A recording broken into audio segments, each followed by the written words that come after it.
আব্বার মায়েরা, আল্লাহ পাক আমাদেরকে ইসলাম নামক জীবন ব্যবস্থার মধ্যে যা আদেশ আর নিষেধ করেছেন সেগুলো আমাদেরকে বোঝা হিসাবে চাপিয়ে দেয় নাই। আমার কথা নয়, রেফারেন্স দিয়ে কথা বলতে পছন্দ করি। প্রত্যেকটা আয়াত কোট করে দিয়ে বলে যাচ্ছে। যদি আপনার কোনোদিন মনে হয় কোরআনুল কারীম খুলে দেখবেন, কোরআনুল কারীমে 114টি সূরার মধ্যে দ্বিতীয় নাম্বার সূরার নাম হলো সূরাতুল বাকারা।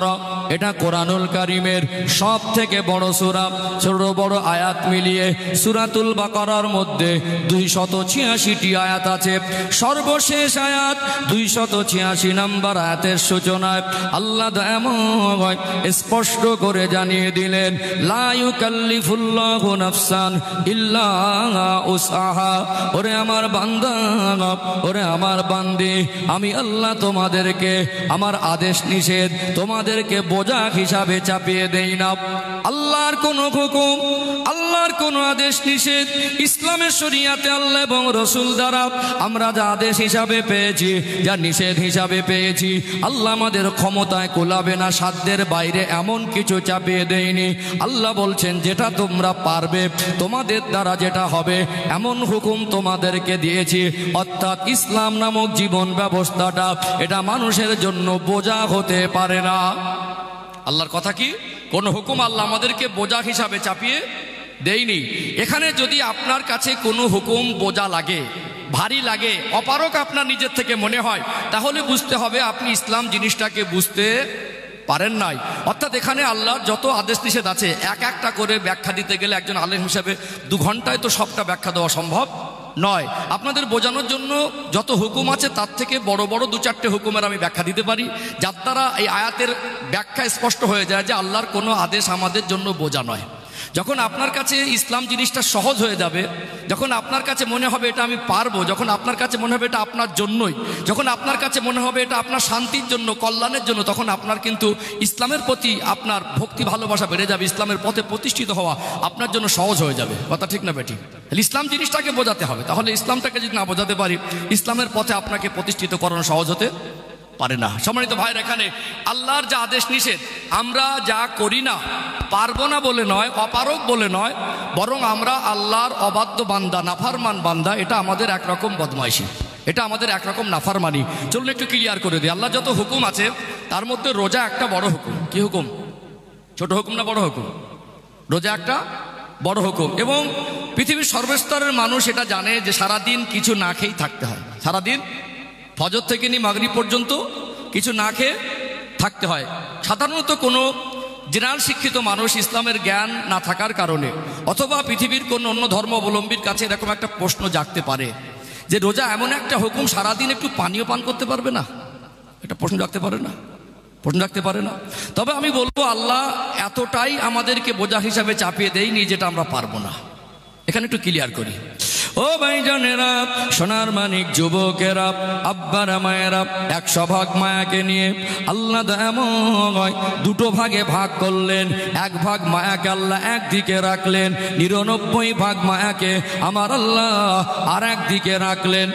1 ভাগ মায়া নিয়ে আল্লাহ সমস্ত মখলুক, জীব জন্তুর, পশু পাখি আল্লাহ পাক জিন ইনসানের মধ্যে বন্টন করে দিলেন। সামান্য 1 ভাগ মায়া নিয়ে আল্লাহ সমস্ত মখলুকের মধ্যে যদি কিঞ্চিত কিঞ্চিত অংশ করে আল্লাহ ভাগ করে দেন, ওই সামান্য মায়া পেয়ে আমরা বাবা মা আমাদের সন্তানদের উপরে যদি এত দয়া মায়া হয়, আমার আল্লাহর কাছে তো 99 ভাগ মায়া দয়া জমা আছে। না জানি আমার আল্লাহ আমাদের কত বেশি ভালোবাসেন। আপনি বাবা হয়ে আপনার সন্তানকে কোনোদিন কষ্ট দিতে চান না। আপনি বাবা হয়ে আপনার সন্তানের ক্ষমতার বাইরে বোঝা হিসাবে কিছু চাপিয়ে দিতে পারবেন না। এটা বাবার মার দ্বারা যেমন সম্ভব নয়, আমার আল্লাহ আমাদেরকে যা আদেশ নিষেধ করেছেন, বাবা মা যতটা ভালোবাসেন তার সন্তানকে, আল্লাহ তার বান্দা বান্দিকে তার থেকে লক্ষ লক্ষ কোটি কোটি গুণ বেশি ভালোবাসে। জোরে বলুন সুবহানাল্লাহ। এই জন্য আমার আল্লাহ বান্দা বান্দিকে কোনো কিছু বোঝা হিসাবে চাপিয়ে দেয় নাই। অর্থাৎ এখানে আপনাকে একটু ব্যাখ্যা দেই, রোজাটা ক্ষণেকের জন্য আপনার কাছে বোঝার কষ্ট মনে হলেও আমার আল্লাহ এত নিষ্ঠুর নয় যে মানুষকে অমানবিকভাবে চাপিয়ে দিয়েছেন। রোজার গুরুত্ব, মহত্ব, ফজিলাত আমি বলবো না, কারণ রোজার সময় না, সমানুপাতে কথা বলি। জাস্ট আল্লাহর হুকুম, যে ইসলাম জিনিসটাকে আপনাকে বোঝানোর জন্য একটা বড় হুকুম যে আমি উদাহরণ দিচ্ছি। কথা বুঝতে পারছেন? কারণ শীতকালে রস গরমকালে করা যায় না, পরিবেশ পরিস্থিতিকে লক্ষ্য করে কথা বলতে হয়। খুব শর্টে বোঝাচ্ছি, যেন বিস্তারিত আলোচনা এটা রোজার প্রেক্ষাপট না, একটা হুকুম বোঝাচ্ছি। এই জন্য মুসাফিরের জন্য ওই মুহূর্তে রোজা ফরজ না, অতিরিক্ত অসুস্থ ব্যক্তির জন্য রোজা ফরজ নয়, ছোট নাবালেক বাচ্চা, নাবালিকা বাচ্চাদের জন্য রোজা ফরজ নয়, গর্ভবতী মা অথবা দুধ পান করানো মা যদি প্রয়োজন মনে করে তো রোজা কাজা করতে পারবে। কথা বুঝতে পেরেছেন? তাহলে অসুস্থর জন্য নয়, গর্ভবতীর জন্য ওই সময় না, চাইলে রাখবে, পরিস্থিতি যদি না হয় তো কাজা করতে পারবে। মুসাফির, অসুস্থ, গর্ভবতী, একজন দুধ পান করানো মা, তাহলে আল্লাহ সুস্থ সবল মানুষের জন্য রোজা ফরজ করেছেন। আপনার কাছে অমানবিক কারোর যদি মনে হয় যেটা একটা কষ্টকর জিনিস, আমি বলবো তার থেকে বেশি কষ্ট আমরা করি। এখন যদি বর্তমান সময়ে একজন ব্যক্তিকে বলা হয়, ভাই ফজরে আজান থেকে মাগরিব পর্যন্ত কিছুই না খেয়ে থাকলে 50,000 টাকা দেবো, 50 জনকে নেব, নাম লেখানো মানুষের অভাব হবে? আমার কথা কি বুঝতে পারছেন? ভালো করে বুঝুন। যদি আপনি বলেন যে সকাল থেকে সন্ধ্যা পর্যন্ত কিছু না খেয়ে থাকলে 50,000 টাকা দেবো, তাহলে যারাই আজকে সমালোচনা করবে, যাদের কাছে সমালোচনা মনে হয় যে এতদিন সারাদিন না খেয়ে থাকাটা, তারাই বলবে ওই কাজে আগে নাম লেখাতে আসবে না? একটু হাঁকু দেন না, নাম লেখাতে আসবে না? তখন দালাল লেগে যাবে, ভাই 50 লাগবে না 40 দিচ্ছি, আমার নামটা নাও। পাশ থেকে একজন বল 40 লাগবে না, তুই ভাই আমাকে 10 দে, আমাকে নে। পাশ থেকে আরেকজন ভালো, ভাই 10 লাগবে না, তুই 2 দে, আমাকে নে। হবে না? হবে না? 50,000 টাকার অফার করলে সারাদিন না খেয়ে থাকার মানুষের অভাব হবে না। বরং যারাই আজকে বাহানাবাজি করে, যাদের কাছে সমালোচনার মানে পয়েন্ট মনে হচ্ছে, দেখা যাবে তারাই আগে নাম লেখানোর জন্য ব্যতিব্যস্ত হবে। তাহলে টাকার যদি অফার করা হয়, তখন পৃথিবীর মানুষের কাছে ওটা আর বোঝার ভারী মনে হবে না। অথচ আল্লাহ আমাদের কল্যাণের জন্য যেটা বলেছেন, সেটা আমরা না বোঝার কারণে আমাদের কাছে ভারী মনে হচ্ছে। চলুন আরেকটু উদাহরণ দ্বারা একটু ক্লিয়ার হয়ে যাবে। ইসলাম কিন্তু বোঝা জিনিস, প্র্যাকটিক্যালি বুঝতে হবে। কথা বুঝতে পেরেছেন? আমাদের বাচ্চাদের উপরে আমাদের মায়া মহব্বত বেশি না কম? অনেক বেশি। বাচ্চা হোঁচট খেয়ে পড়ে গেলে বাবা মার সামনে ওই আঘাতটা শুধু বাচ্চা একা পায় না, বাবা মার হৃদয় ধাক্কা লাগে। লাগে কি লাগে না? একটা বাচ্চার পায়ে যদি কাঁটা ফুটে যায়, ওই ব্যথাটা শুধু বাচ্চার লাগে না, বাবা মারও লাগে। একটা মানুষ যদি আপনার সামনে আপনার বাচ্চাকে কাঁটাযুক্ত কিছু জিনিসের উপরে ধাক্কা মেরে ফেলে দেয়, আপনার সহ্য হবে? বরং তার সঙ্গে ঝগড়ার মারামারির পরিস্থিতি হয়ে যেতেও পারে। কেন? আমার বাচ্চাকে এরকম একটা জায়গায় ফেলে দিলে। তাহলে বাচ্চার গায়ে একটা কাঁটা ফোটা আমাদের কাছে সহ্য হয় না।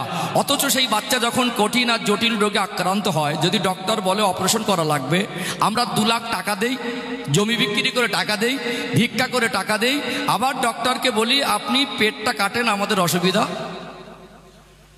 কি বলছেন? যে বাচ্চার কাঁটা ফুটলে কষ্ট হতো, যে বাচ্চার একটা কাঁটা ফুটলে আমাদের কষ্ট হতো, সেই বাচ্চাকে ডক্টরকে পেট কাটার জন্য উপরন্ত টাকা দিচ্ছে। অপারেশন করার জন্য টাকা দিতে হয় না? হয় না? কেন দিচ্ছেন? ওই পেট কাটার ভিতরে কল্যাণ আছে। কি? অসুস্থ হয়েছে মানে পেট কাটার ভিতরে কল্যাণ আছে।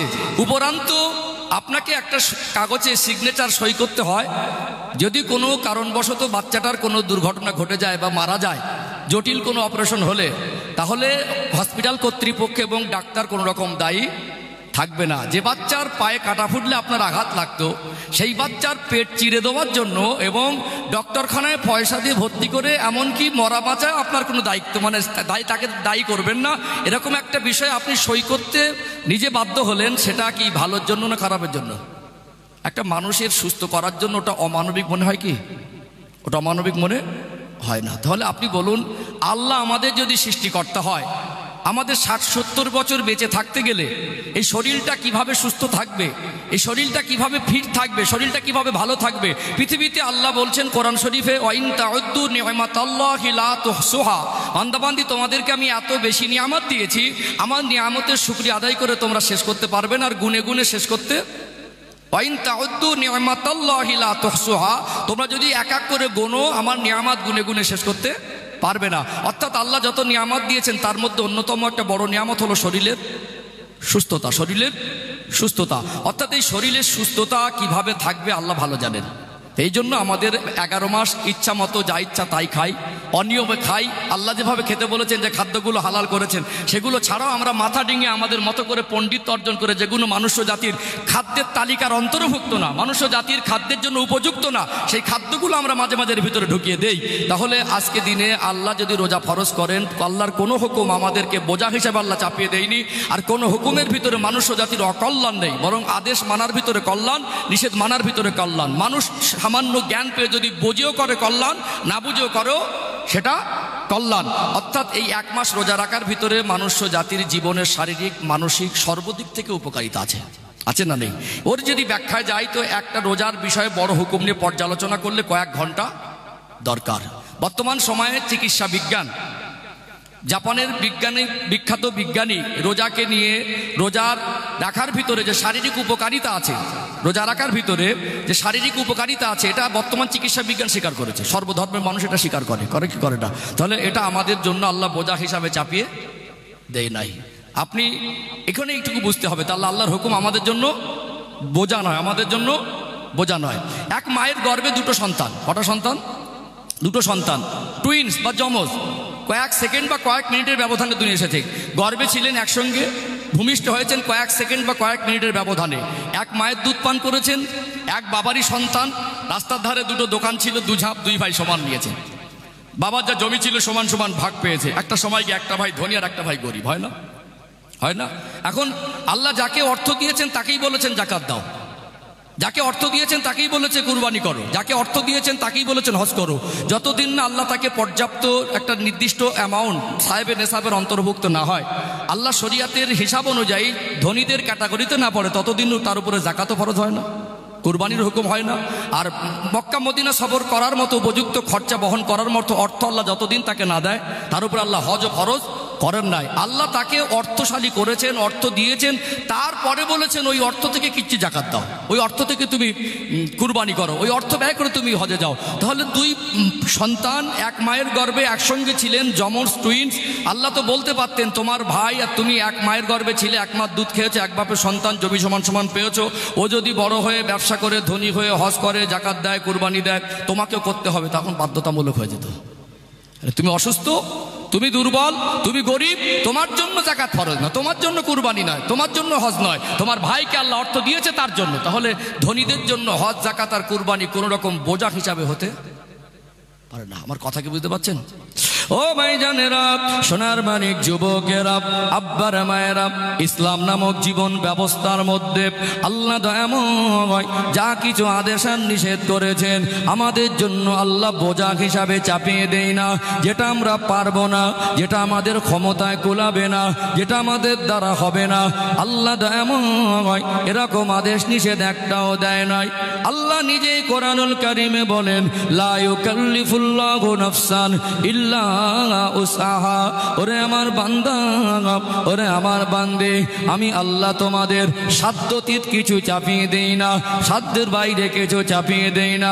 আজকে এতগুলো মানুষ এখানে আপনারা এসেছেন, আর একটা সহজ হিসাব আপনাদের বুঝিয়ে দেই। আযান হয়ে গেলে আল্লাহর হুকুম, আমরা নামাজ পড়ার জন্য মসজিদে যাই। কোনোদিন কি ইমাম সাহেবকে দেখেছেন ইমামতির জায়গায় বসে বসে ইমামতি করছে? দেখেছেন? কোনোদিন কোনো মসজিদে গিয়ে ইমাম সাহেবকে দেখেছেন যে বসে বসে ইমামতি করছে?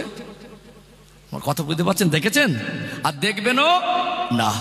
কারণ হলো ফরজ নামাজ। সুস্থ সবল মানুষের জন্য দাঁড়িয়ে পড়াটা ফরজ, অসুস্থ হয় আলাদা বিষয়। সুস্থ সবল মানুষ যদি ইচ্ছাকৃত ফরজ নামাজ বসে বসে নফল নামাজের মতো পড়ে, নামাজ হবে না। এই জন্য কোনো ইমাম বসে বসে ইমামতি করে না, আর কোনো দিন দেখবেনও না। একটা মানুষ মনে করুন খোদাভীরু, একটা মানুষ মনে করুন নবী প্রেমিক, একটা মানুষ প্রকৃত একজন খাঁটি মুসলমান, আযান হয়ে গেলে 5 ওয়াক্ত নামাজের জন্য মসজিদে চলে আসেন। জোহরের নামাজে মসজিদে আসলেন, ইমামের পিছনে কেদা করে নামাজটা আদায় করলেন, বাড়িতে চলে গেলেন। হঠাৎ বাড়িতে গিয়ে দেখলেন মেহমান, তানার ওয়াইফ, তানার স্ত্রী বলতে লাগলেন, তাই তো বর্তমান বাড়িতে তেমন কিছু খাবার নেই, একটু যদি মেহমানদারির জন্য বাজার থেকে কিছু আনতেন। এমন হয় কি হয় না? বাড়ি থেকে বেরিয়ে গেলেন একটু মেহমানের জন্য খাবার আনার জন্য। হঠাৎ যদি রাস্তায় ছোটখাটো একটা ঘটনার কারণে যদি হঠাৎ পায়ে যদি হাঁটুর মধ্যে খুব ব্যথা লাগে, ওই মানুষটার ছোট্ট একটা অ্যাক্সিডেন্ট, হাঁটুর মধ্যে ব্যথা লেগে গেছে, বাড়িতে এসে মেহমানদারি করলো, কিন্তু আজান হয়ে গেল আসরের, মনে পড়ে গেল আল্লাহর হুকুম, চলে গেলেন মসজিদে, 5 ওয়াক্ত নামাজ মসজিদে আসে এরকম মুসল্লি অনেক আছে না নেই? নামাজের জন্য আসলেন, জামাত দাঁড়িয়ে গেল, ইমাম সাহেব নিয়ত করে নিলেন, ইমামের সাথে সাথে নিয়ত করে নিলেন, রুকু করলেন, সেজদা করলেন, সেজদায় গিয়ে আর দাঁড়িয়ে উঠতে পারছে না, হাঁটুর মধ্যে ব্যথা। অর্থাৎ ওই মানুষটার হাঁটুর মধ্যে ব্যথার পরিমাণ কত দুনিয়ার কোনো মানুষ না জানলে আল্লাহ দয়াময় তিনি জানেন কি জানেন না। ওই মানুষটা যদি সত্যিকারে অসুস্থ হয়, হাঁটুতে যদি ব্যথা লেগে যায়, আমার আল্লাহ ওই মানুষটার জন্য ওই মুহূর্তে দাঁড়ানোটা বাধ্যতামূলক করে দেয় নাই। হাঁটুতে যদি ব্যথা হয়, বসতে যদি দাঁড়াতে যদি না পারো, বাকি নামাজগুলো বাকি রাকাতগুলো ওখানে বসে বসে যদি আদায় করে, ওই নামাজটা আল্লাহ পাকের দরবারে কবুল হয়ে যাবে। জোরে বলুন সুবহানাল্লাহ। আল্লাহ কি বোঝা হিসাবে চাপিয়ে দিয়েছে? তুমি যতক্ষণ সুস্থ ছিলে ততক্ষণ তোমার জন্য দাঁড়ানো ফরজ ছিল। তুমি জোহর পর্যন্ত তুমি না দাঁড়িয়ে যদি নামাজ পড়তে, নামাজই হতো না, অথচ তুমি অসুস্থ হয়ে গেছে জোহর আসরের মাঝে, তুমি বসে পড়ো, এই নামাজটা আল্লাহ কবুল করবে। তাহলে আল্লাহ কি বোঝা হিসাবে চাপিয়ে দিয়েছে? বোঝা হিসাবে চাপিয়ে দেয়নি। চলুন, ইসলাম মানে একটা অর্থ আপনারা শুনেছেন শান্তি। ইসলামের অনেক ব্যাখ্যা আছে। অর্থাৎ ইসলামটা কি, এটা আমার একটা বক্তব্য চ্যাপ্টার আছে, বক্তব্যের একটা বিষয় ভিত্তিক আলোচনা ইউটিউবে আছে, আপনারা দেখে নেবেন। যেহেতু আমি আজকে আলোচনার বিষয়বস্তুটা মানুষ কেন পরিবর্তন হয় না, আজকে আমরা যেন আল্লাহর হুকুমটা মানছি না, এই জন্য আমাদের জীবনে পরিবর্তন হচ্ছে না, প্রকৃত ভালো মানুষ হতে পারছি না। তাহলে আল্লাহর হুকুমটা কেন মানছি না, এই কেন কথার বিষয়টাকে, কেনর উত্তরটা আমি খুঁজে দেওয়ার চেষ্টা করছি। এটা প্রাথমিক পাঠ। কথা কি বুঝতে পারছেন? আলোচনা বুঝে আসছে তো? চলুন এখানে ইসলাম জিনিসটাকে আরেকটু পরিষ্কার করে দেই। অনেক মানুষ আপনারা শুনেছেন ইসলামের একটা অর্থ শান্তি, শুনেছেন না? শুনেছেন না? কিন্তু কিরকম শান্তি অনেকে ব্যাখ্যা দিতে পারবেন না, আর অনেকে এটা প্র্যাকটিক্যালে বুঝতে পারেন নাই। এখানে একটা উদাহরণ দেই, প্র্যাকটিক্যালে বুঝে আসবে ইনশাআল্লাহ। এতদিন শুনেছেন ইসলাম মানে শান্তি, আজকে হাতে কলমে প্র্যাকটিক্যালে বুঝিয়ে দেবো ইনশাআল্লাহ। ইসলামটাকে এটাকে ক্লিয়ার করে নেই যে আল্লাহর হুকুম আমাদের জন্য বোঝা নয়, বরং এটা আমাদের জন্য জীবন ব্যবস্থাকে শান্তি এনে দেয়, জীবনে সম্মান এনে দেয়, জীবনে কল্যাণ এনে দেয়। এর ব্যতিক্রম যখনই আমরা মাতব্বারি করে আল্লাহর দেখিয়ে দেওয়া পথের বাইরে চলে যাব, তখন আমাদের জীবনে ক্ষতি ছাড়া আর ভালো কিছু হবে না। ও ভাইজানেরা, সোনার মানিক যুবকেরা, আব্বারা মায়েরা, আল্লাহ দয়াময় আমাদেরকে যা আদেশ আর নিষেধ করেছেন, এগুলো আমাদের জন্য বোঝা নয়, বরং আমাদের কল্যাণের জন্য। ইসলামের একটা অর্থ শান্তি। তার মনে কোনো মানুষ যদি ইসলামের মধ্যে আবদ্ধ হয়ে যায়, আমার আল্লাহ তার জীবনে শান্তি এনে দেয়। জোরে বলুন সুবহানাল্লাহ। দেখবেন দুনিয়া আমরা মানুষ, আমাদের জীবনে একটা স্বামী স্ত্রীর জীবনের পাঠ আছে না নেই? পৃথিবীতে মানুষ হিসাবে আপনার জীবনের সঙ্গে অনেক মানুষের সম্পর্ক আছে, বিভিন্ন সম্পর্কে আমরা আবদ্ধ হয়ে আছি। স্বামী স্ত্রীর সম্পর্ক, বাবার সঙ্গে ছেলে মেয়ের সম্পর্ক, মায়ের সঙ্গে সন্তানের সম্পর্ক, ভাই ভাইয়ের সম্পর্ক, মামা ভাগ্নার সম্পর্ক, দাদুর সঙ্গে পোতাপতির সম্পর্ক, নানা নানির সঙ্গে নাতি নাতনির সম্পর্ক আছে না নেই? পৃথিবীতে আমরা মানুষ, আমাদের জীবনের সর্বপ্রথম সম্পর্ক, একটা সম্পর্ক মানুষ জাতির জীবনের প্রথম সম্পর্ক, সেটা হলো স্বামী আর স্ত্রী। এই সম্পর্কের উৎপত্তি দুনিয়ায় নয়, এই সম্পর্কের উৎপত্তিটা হলো আল্লাহর জান্নাতে। ও ভাইরা বাবাজিরা, খুব গভীর মনোযোগ দিয়ে শুনুন, ফালতু কথা বলার জায়গা নয়, মেপে কথা বলছি। ইসলাম এমন একটা জিনিস, বুঝে নেওয়া জিনিস, বোঝানো জিনিস। ওয়াজ করতে বসেছি, এটা ধোঁকা দেওয়ার জায়গা নয়। পৃথিবীতে আমরা মানুষ হিসাবে আমাদের জ্ঞানে আছে আল্লাহ দয়াময় সর্বপ্রথম জান্নাতের ভিতরে তামাম মানুষ জাতির আদি পিতা, পৃথিবীর সমস্ত সৃষ্টি জগতের মধ্যে আল্লাহ যে মানুষকে শ্রেষ্ঠ করেছেন, আল্লাহ পাক আদম আলাইহিস সালামকে সৃষ্টি করেছেন না করেন নাই? সর্বপ্রথম একজন মানুষকে আল্লাহ সৃষ্টি করলেন, এবং তাও সে জান্নাতের মধ্যে। ওই জান্নাতের মধ্যে একা মানুষ ছিলেন, তার জীবনে কেউ ছিল না। জান্নাতি নিয়ামত তিনি উপভোগ করেন, তারপরে জীবনে কি যেন একটা অভাব, ভাষায় ব্যক্ত করতে পারেন না। মনের খবর কে জানে? সবাই মিলে বলেন কে জানে? আল্লাহর নবী মানব জাতির আদি পিতা হযরত আদম আলাইহিস সালাম সেই সময় তিনি ঘুমিয়ে গেলেন জান্নাতে। আল্লাহর হুকুমে বাম পাজর থেকে বেকাহান নিয়ে হাওয়া আলাইহিস সালামকে বানানো হলো। তাহলে ছিলেন একজন, হলো দুজনা। ঘুম ভেঙে গিয়ে দেখলেন জান্নাতে একজন রমণী ঘোরাঘুরি করছেন, একটু অগ্রসর হতে যাবেন। আল্লাহ বললেন আদম একটু থামে যান, একটু দাঁড়ান, আমি আল্লাহ আপনার সঙ্গে বিবাহ বন্ধনে আবদ্ধ করিয়ে দেব। জান্নাতের মধ্যে আদম আলাইহিস সালাম হাওয়া আলাইহিস সালামকে আমার আল্লাহ বিবাহ বন্ধনে আবদ্ধ করিয়ে দিলেন। স্বামী স্ত্রী জীবনের সূচনা হলো দাম্পত্য জীবনের। তাহলে মনুষ্য জাতিকে আল্লাহ তাদের জীবনের প্রথম সম্পর্ক উপহার দিয়েছেন স্বামী আর স্ত্রী। কি দিয়েছেন? স্বামী আর, তার মানে সম্পর্কটা একটা গুরুত্ব আছে, আছে না নেই? আসি, আর আলোচনা আসলে ক্লিয়ার হবে ইনশাল্লাহ। অবশ্যই যারা বাবা মা আছেন, অনেকে আবার নেগেটিভ নেন, হুজুর স্বামী স্ত্রীর কথা বললেন, বাবা মার কথা বললেন না, তো চ্যাপ্টার আলাদা। অবশ্যই বাবা মার সঙ্গে যদি খারাপ আচরণ করে, হক নষ্ট করে, বাবা মাকে কষ্ট দেয়, বাবা মার সঙ্গে অবিচার করে, সে যতবার হজ করুক, যত বড় দানি হোক, যত বড় তাহাজ্জুদ গুজারনেওয়ালা হোক, যত বেশি নেকি হোক, সে জান্নাতে যেতে পারবে না। আমি যেহেতু এই পর্বের আলোচনা নাম ইসলাম বোঝাচ্ছি, এই জন্য কেউ নেগেটিভ নেবেন না, এটা ক্লিয়ার করে দিলাম। ও ভাইজানেরা, সোনার মানিক যুবকেরা, আব্বারা মায়েরা, এই স্বামী স্ত্রীর সম্পর্কের উৎপত্তি দুনিয়ায় নয়, এটা জান্নাতে। স্বামী স্ত্রীর সম্পর্কটা এটা মনুষ্য জাতির জীবনের প্রথম সম্পর্ক। আর আল্লাহ দয়াময় কোরআনুল কারীমে বলেন ওয়া খালাকনাকুম আজওয়াজা, আমি আল্লাহ প্রত্যেকটা বস্তুকে জোড়ায় জোড়ায় সৃষ্টি করেছি।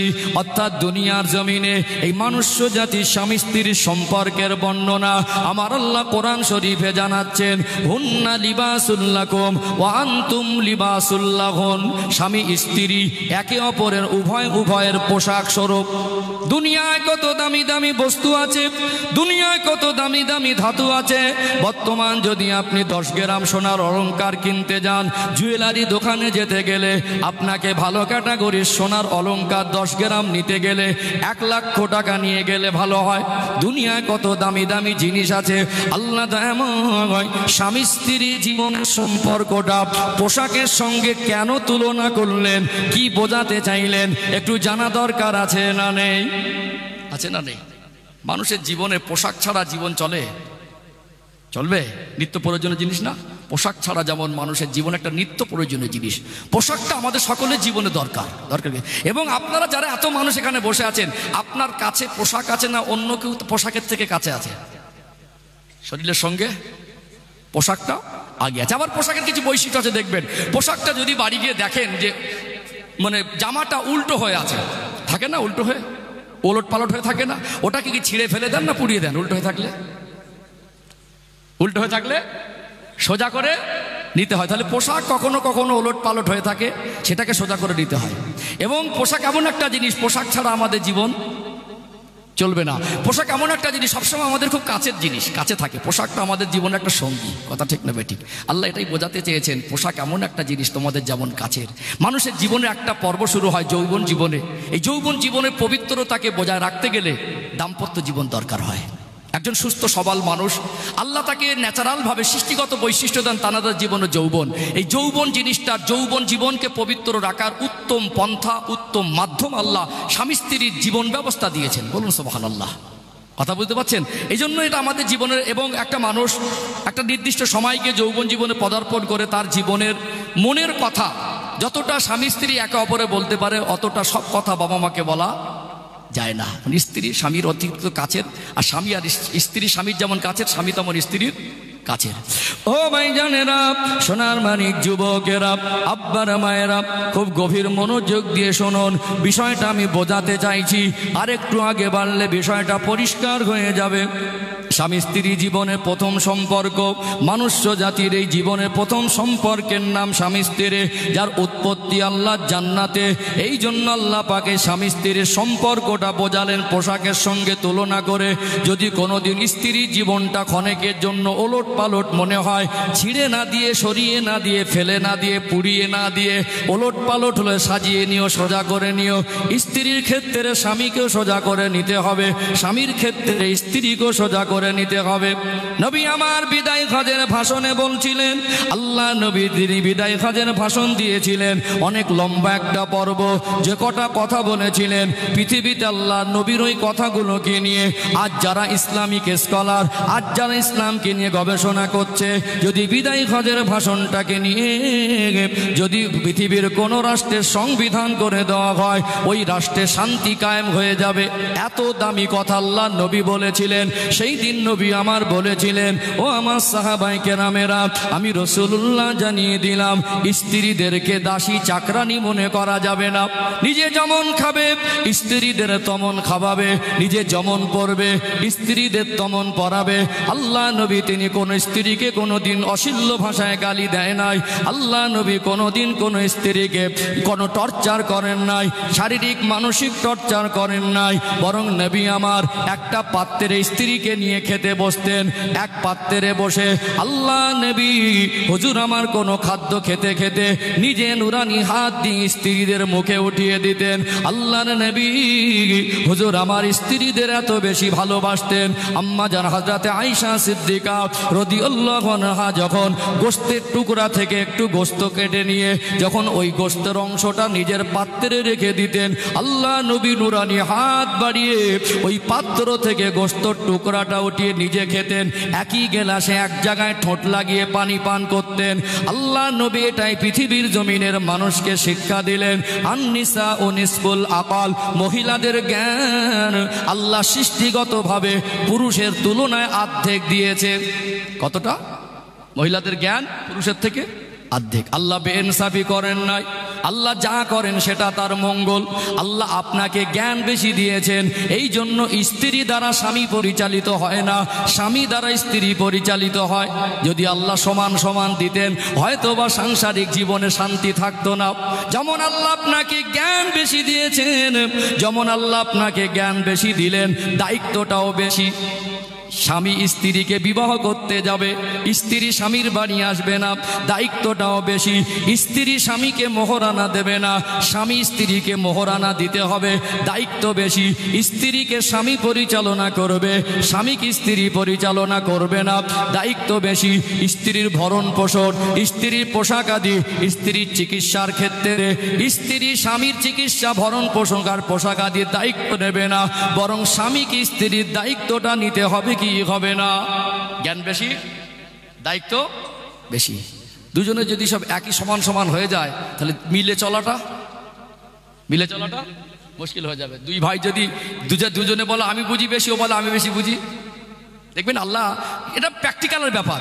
স্ত্রীদেরকে যদি ভালোবাসা দিয়ে বোঝান, মহিলাদেরকে মায়ের জাতিকে আল্লাহ নিয়ামত স্বরূপ করেছেন, যদি সত্যিকারে ভালোবাসা দিয়ে বোঝান সহজে বুঝে যায়।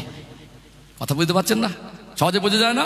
এই জন্য দেখবেন ওদের ভালোবাসার পাত্র। আল্লাহ নবী বলেছেন পৃথিবীতে আমি আমার পছন্দের জিনিস, নবীর পছন্দের জিনিস কয়েকটা, তার মধ্যে হলো একটা খুশবু, একটা হলো স্ত্রী, একটা হলো নামাজ, একটা হলো মেসাক। এই চারটে জিনিসকে আল্লাহ নবী পছন্দ করতেন। কথা বলতে পেরেছেন? তাহলে তাদের সঙ্গে মারামারি, ঝগড়া এবং টর্চার করা এটা ইসলামের পার্ট নয়। ইসলাম এগুলোকে হারাম করেছেন, ইসলাম এগুলোকে নিষিদ্ধ করেছেন। যদি ওলট পালট থাকে জামার ছাতার মতো সোজা করে দিও। কথা বলতে পারছেন না? কিন্তু মারামারি গালাগালি নয়, বরং চাকরানি মনে করা যাবে না, দাসী মনে করে যাবে না। নিজে যা খাবে তাকে তাই খাওয়াতে হবে, ভালোবাসা দিতে হবে। একই পাত্রে খেতে বসো, একই গ্লাসে এক জায়গায় ঠোঁট লাগিয়ে পানি পান করো, অর্থাৎ ভালোবাসার জায়গা না, ভালোবাসার জায়গা। এখানে বর্তমান সময়ে মনে করুন আজকে যেটা চিত্র, এখন স্বামী স্ত্রীর দাম্পত্য জীবন শুরু হলো, ইসলামের জ্ঞানের অভাবে, পরিপূর্ণ ইসলামের পথে প্রতিষ্ঠিত না হওয়ার কারণে স্ত্রীর কোনো কাজে ত্রুটিতে যদি ভুল হলে কি হয়? স্বামীর এসে গালাগালি দিচ্ছে না, দেয় না? গালাগালি দিচ্ছে মানে শরিয়াতের পরিপন্থী, ইসলামের পরিপন্থী, অর্থাৎ ইসলামের দৃষ্টিতে গালাগালি দেওয়া যাবে না, মারাও যাবে না। অর্থাৎ এখানে গালাগালি আর মারামারি মানে ইসলাম বিরোধী কাজ, ঠিক তো নাকি? হারাম কাজ। এখন গালাগালি দিলেন, একটা ভুল বোঝাবুঝি ছিল, হতেই পারে, সেটা সমাধান ইসলাম গালাগালি আর মারামারি দেয়নি। আমরা গালাগালি আর মারামারি বেছে নিয়েছি না নেইনি? এখন এসে খুব কড়া ভাষা গালাগালি। বিয়ের সময়, বিবাহের আগে ছেলের বাবা মোবাইলে ছবি নিয়ে ঘুরছিল, ছেলে দেখেছি হিরোর মতো লাগছে, পরে দেখা গেল গালাগালিতে হিরো, পরে দেখা যাচ্ছে মদ খাওয়ায় হিরো, পরে দেখা যাচ্ছে মানে গুটকা খাওয়ায় হিরো, বিড়ি খাওয়ায় হিরো, তেরেঙ্গা খাওয়ায় হিরো, ও নামাজে হিরো হয়নি। আদর্শের দিক থেকে হিরো হয়নি, সততার দিক থেকে হিরো হয়নি, ও দেখা যাচ্ছে অসৎ আচরণে হিরো। আছে না নেই? আছে না? স্ত্রীকে এখন অতিরিক্ত জঘন্য ভাষায় যদি গালিগালাজ করে, অকথ্য ভাষায়, মেজাজ তো কতক্ষণ থাকবে? রেগে গেল, উল্টো গালাগালি। তাহলে প্রথম একটা ভুল বোঝাবুঝি ছিল, গালাগালির বদলে গালাগালি, খুব রকচটা গালাগালি দিচ্ছে, যা মনে করেছে তাই দুমদাম মার শুরু করে দিল। এখন মারের বদলে মার আছে না নেই? একটু হ্যাঁ দেন না। কিছু কিছু চাচি আর ভাবি আছে কেউটে সাপের থেকে বীজ বেশি, যা মনে করবে তাই না, মারের বদলে মার। তারপরে রাগ করে বাপের বাড়ি, তারপরে কেসকাবাড়ি, 4 বছর মামলা চলছে। ভালো করে সিচুয়েশনটা বোঝেন। প্রথমে ছিল একটা ভুল বোঝাবুঝি, চলার ক্ষেত্রে ভুল হতে পারে। ইসলাম বলেছে গালাগালিও করবে না, মারামারিও করবে না।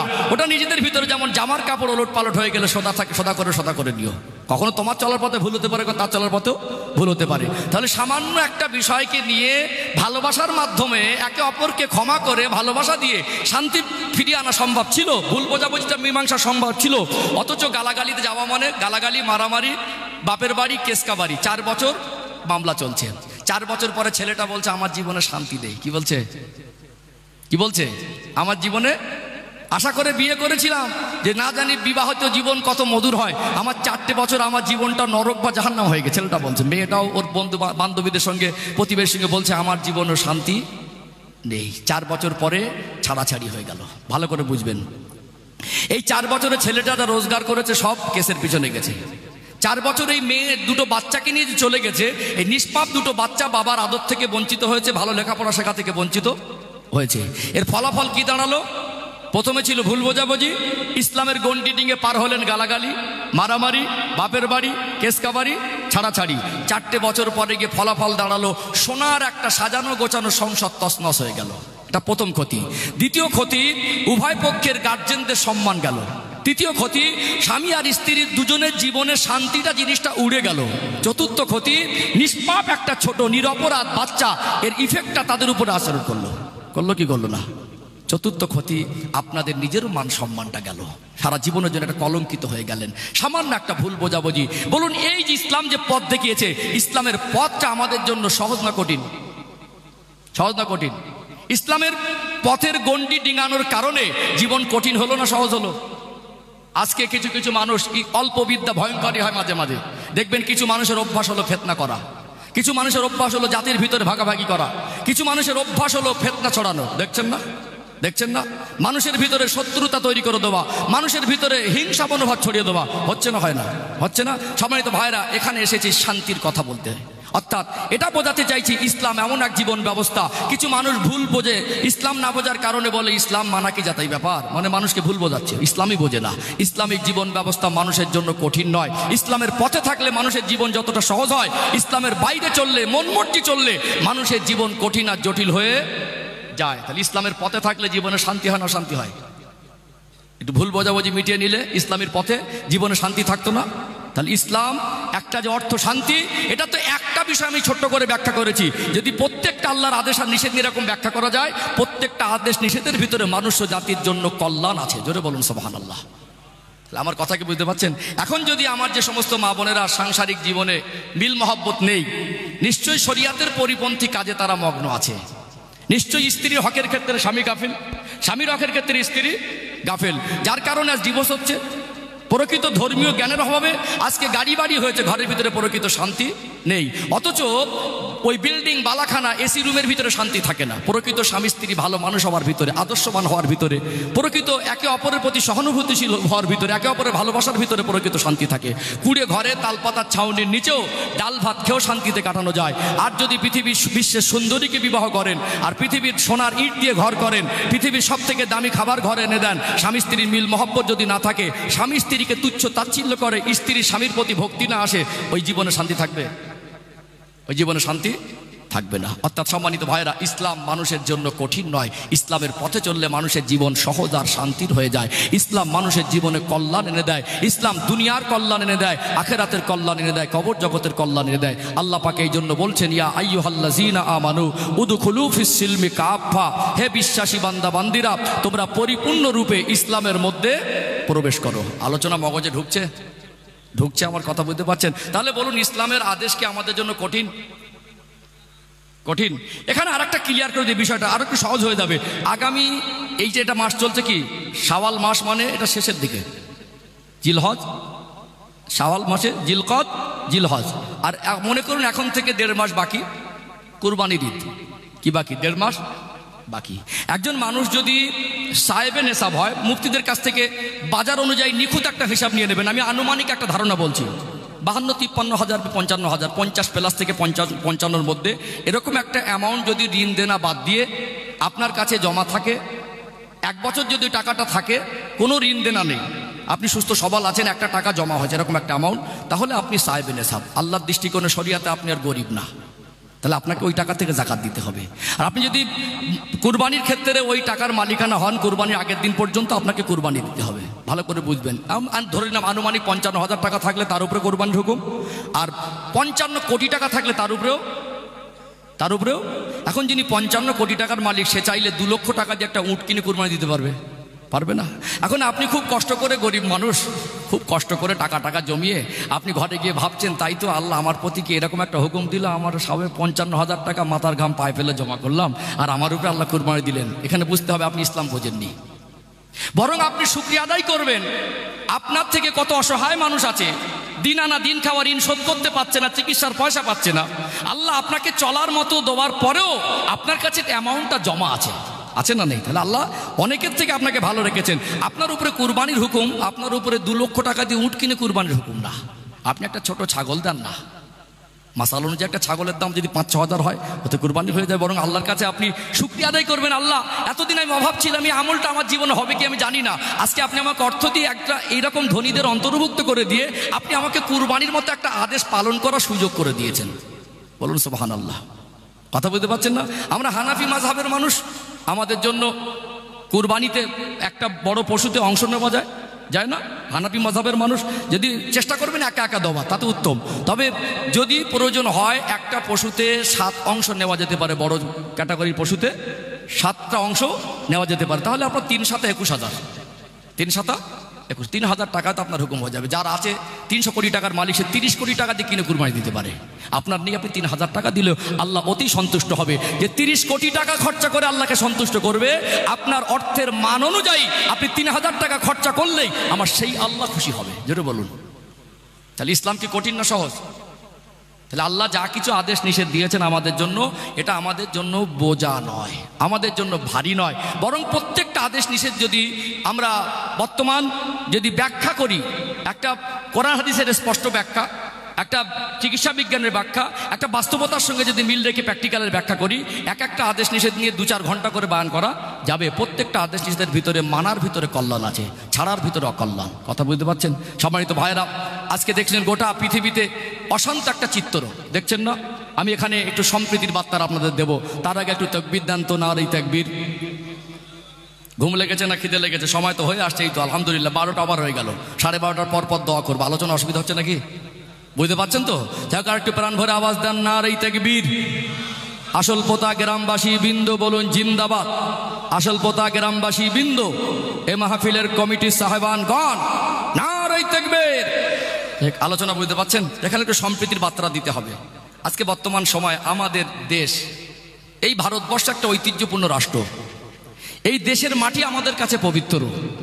ভারতবর্ষের সংবিধান, আমরা ধর্মীয় দৃষ্টিকোণ থেকে আমাদের জীবন বিধান হিসাবে আমরা আল্লাহর কালাম কি ইসলামকে আমরা জানি। তারপর ইসলাম আমাদের শিক্ষা দিয়েছে দেশকে ভালোবাসো।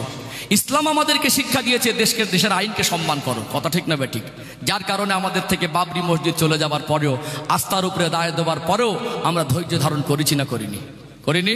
সম্মানিত ভাইয়েরা, এই দেশের এত বৃহৎ সংবিধান পৃথিবীর অন্য কোনো রাষ্ট্রে নেই।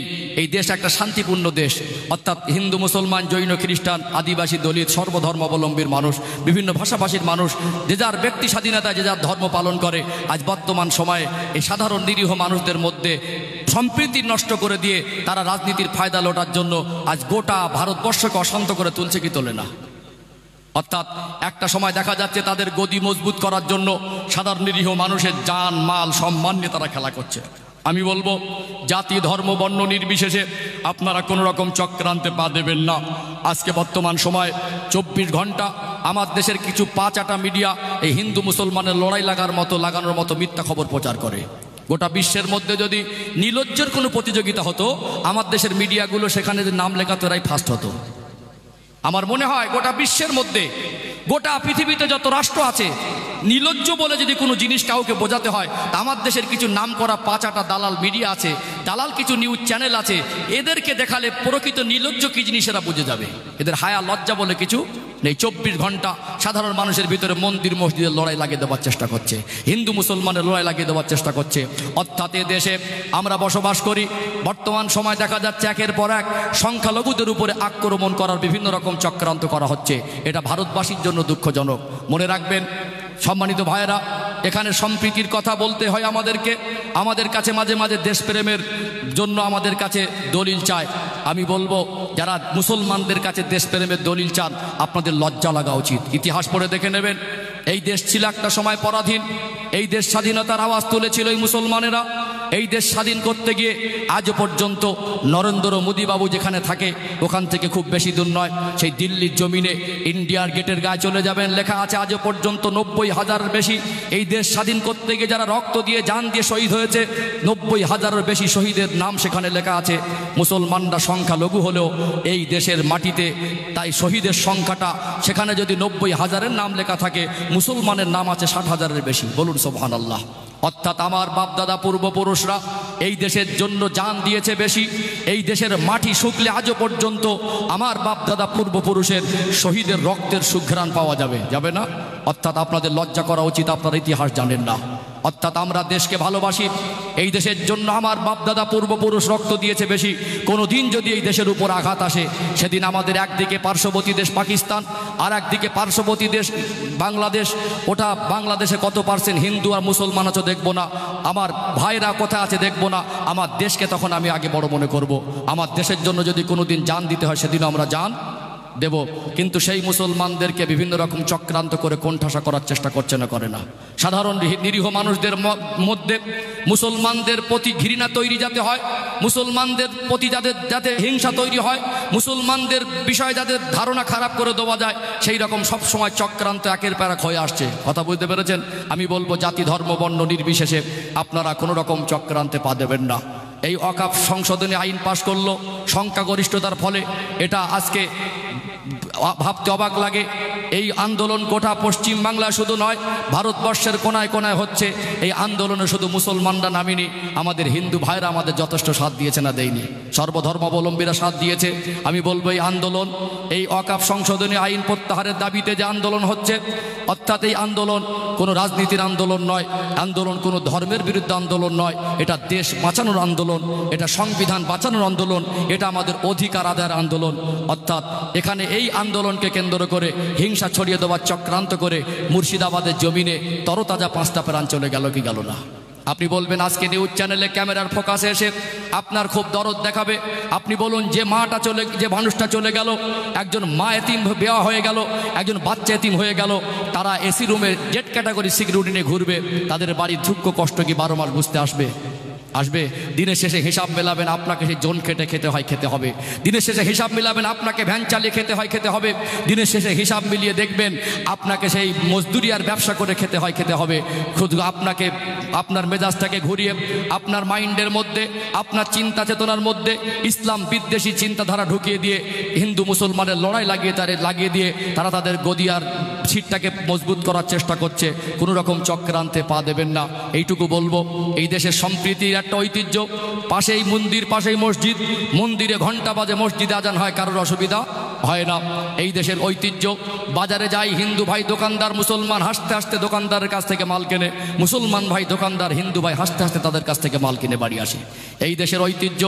একজন মুসলমান মারা গেলে হিন্দু ভাইটা মাথার ধারে দাঁড়িয়ে প্রতিবেশী চোখের পানি ফেলে। এই দেশের ঐতিহ্য। হিন্দু ভাই মারা গেলে মুসলমান ভাই গিয়ে তাদের কাছে দাঁড়িয়ে যায় না? কখনো শ্মশানে দাহ করতে মুসলমানরা সহযোগিতা করে, কখনো কোনো প্রতিবেশী মুসলমান অসহায় হয়ে পড়লে হিন্দু ভাইরা সেখানে সে সহযোগিতা করে কি করে না? অর্থাৎ এখানে দুর্গা পূজা হলেও মুসলমান ভাইদের অসুবিধা হয় না, আর এখানে ঈদের নামাজ হলেও হিন্দু ভাইদের এতদিন অসুবিধা হয় না। আজকে বর্তমান অপদার্থ সরকার এসে এই সম্প্রীতিকে নষ্ট করার চক্রান্ত নেমেছে। আজকে গোটা বাংলায় অশান্ত করার চেষ্টা করছে। আমি বলবো জাতি ধর্ম বর্ণ নির্বিশেষে কোনো রকম চক্রান্তে আপনারা পা দেবেন না। যেভাবে আমরা প্রতিবেশীর সঙ্গে মিলেমিশে আছি সেইভাবে থাকবো ইনশাআল্লাহ।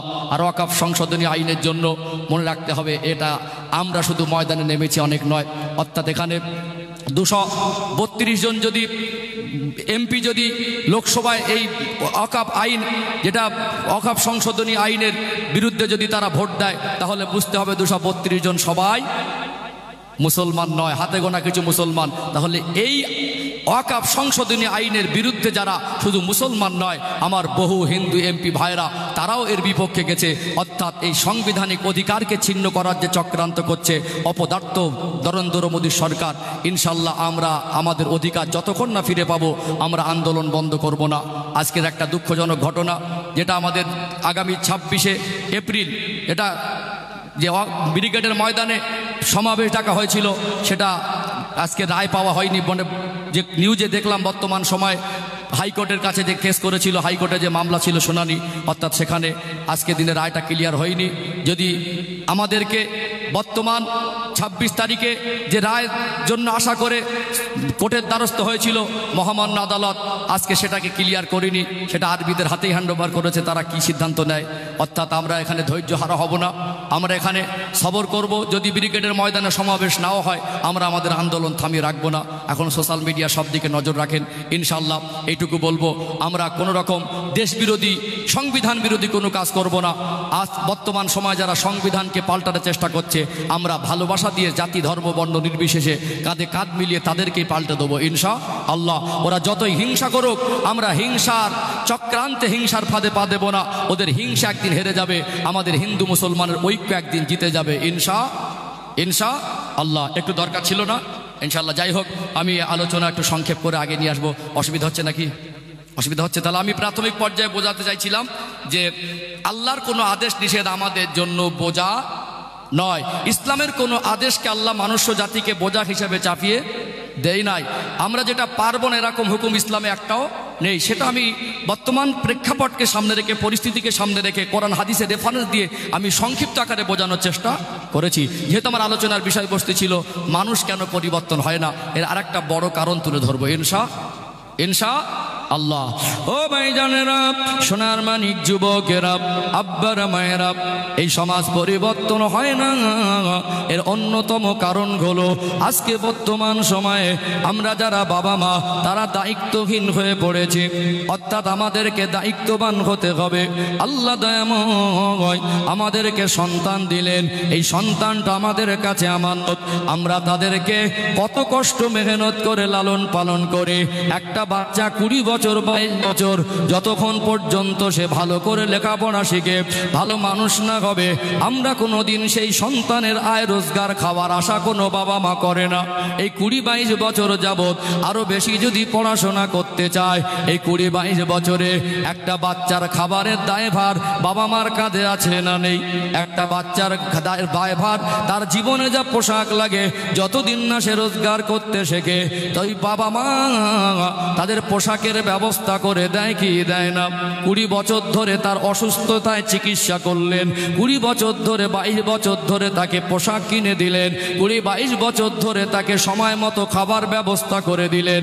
এর জন্য বাবা মার জীবনের কষ্ট মেহনত করতে হয় কি হয় না? দেখবেন আজকে বর্তমান সময়ে আমরা যারা বাবা মা, আজকে সরকারি স্কুলের শিক্ষার মান তলানিতে গেছে বলে বিভিন্ন শহরে নগরে অঞ্চলে আজকে বেসরকারি স্কুল মিশন তৈরি হয়েছে না হয়নি? আমরা কত কষ্ট করে আমাদের বাচ্চাদেরকে সেখানে আমরা ভর্তি করছি। মনে বড় আশা হয় আমার সন্তান চাকরিজীবী হবে, মনে বড় আশা হয় আমার সন্তান ডাক্তার হবে। অবশ্যই শিক্ষা জাতির মেরুদণ্ড। সন্তানকে আপনি লেখাপড়া শেখাবেন, অবশ্যই আপনার সন্তান যদি ডক্টর মাস্টার ব্যারিস্টার হয়, এটা আমার কাছে গর্বের হবে। কেননা ইসলামের দৃষ্টিতে জেনারেল শিক্ষায় কোনো আপত্তি নেই, বরং মাতৃভাষা জেনারেল শিক্ষারও দরকার আছে না নেই? ইসলাম নামক জীবন ব্যবস্থার মধ্যে শিক্ষার যে গুরুত্ব বোঝানো হয়েছে, পৃথিবী কোনো ধর্ম এত গুরুত্ব বুঝিয়েছে বলে আমার জানা নেই। আল্লাহ দয়াময় আমার রাসূলুল্লাহ 40 বছর বয়সে গারে ঘেরাতে জাবালে নূর পাহাড়ের পর্বতের গুহাতে রমাদানুল মোবারক মাসে লাইলাতুল কদরের রাতে নবী আমার তিনি ধ্যানে মশগুল ছিলেন। আল্লাহ পাক কোরআনুল কারীমের 30 নম্বর পারা সূরা আলাকের প্রথম 5টা আয়াত আমার আল্লাহ নাজিল করেছিলেন। প্রথম 5 আয়াত সূরা আলাকের ওই প্রথম আয়াতের প্রথম শব্দ দিয়ে বিস্ময়কর মহাগ্রন্থ আল কোরআন আল্লাহ কোরআনুল কারীমের সূচনা করলেন যে শব্দ আর আয়াত দিয়ে, ওটা ছিল ইকরা অর্থাৎ পড়ো। শিক্ষা জাতির মেরুদণ্ড। আমি সবাইকে সচেতন করব, একবেলা যদি নাও খেয়ে থাকতে হয়, পেটে যদি পাথরও বেঁধে থাকতে হয়, সন্তানকে অবশ্যই লেখাপড়া শেখাবেন। আজকে বর্তমান সময় প্রত্যেকটা বাবা মা আজকে সচেতন। আজকে ছোটবেলা থেকে আমরা আমাদের বাচ্চাদেরকে ইংরাজি শেখাচ্ছি, বাংলা শেখাচ্ছি, অঙ্ক শেখাচ্ছি। আজকে বর্তমান সময়ে দেখা যায় একজন ভ্যান চালক বাবা হলেও ওই বাবাটা তার সন্তানকে একটা চাকরির উপযুক্ত সন্তান হিসাবে গড়ে তোলে। সন্তান আজকে এমবিবিএস ডক্টর হয়েছে, এরকম চিত্র আছে না নেই? আছে না?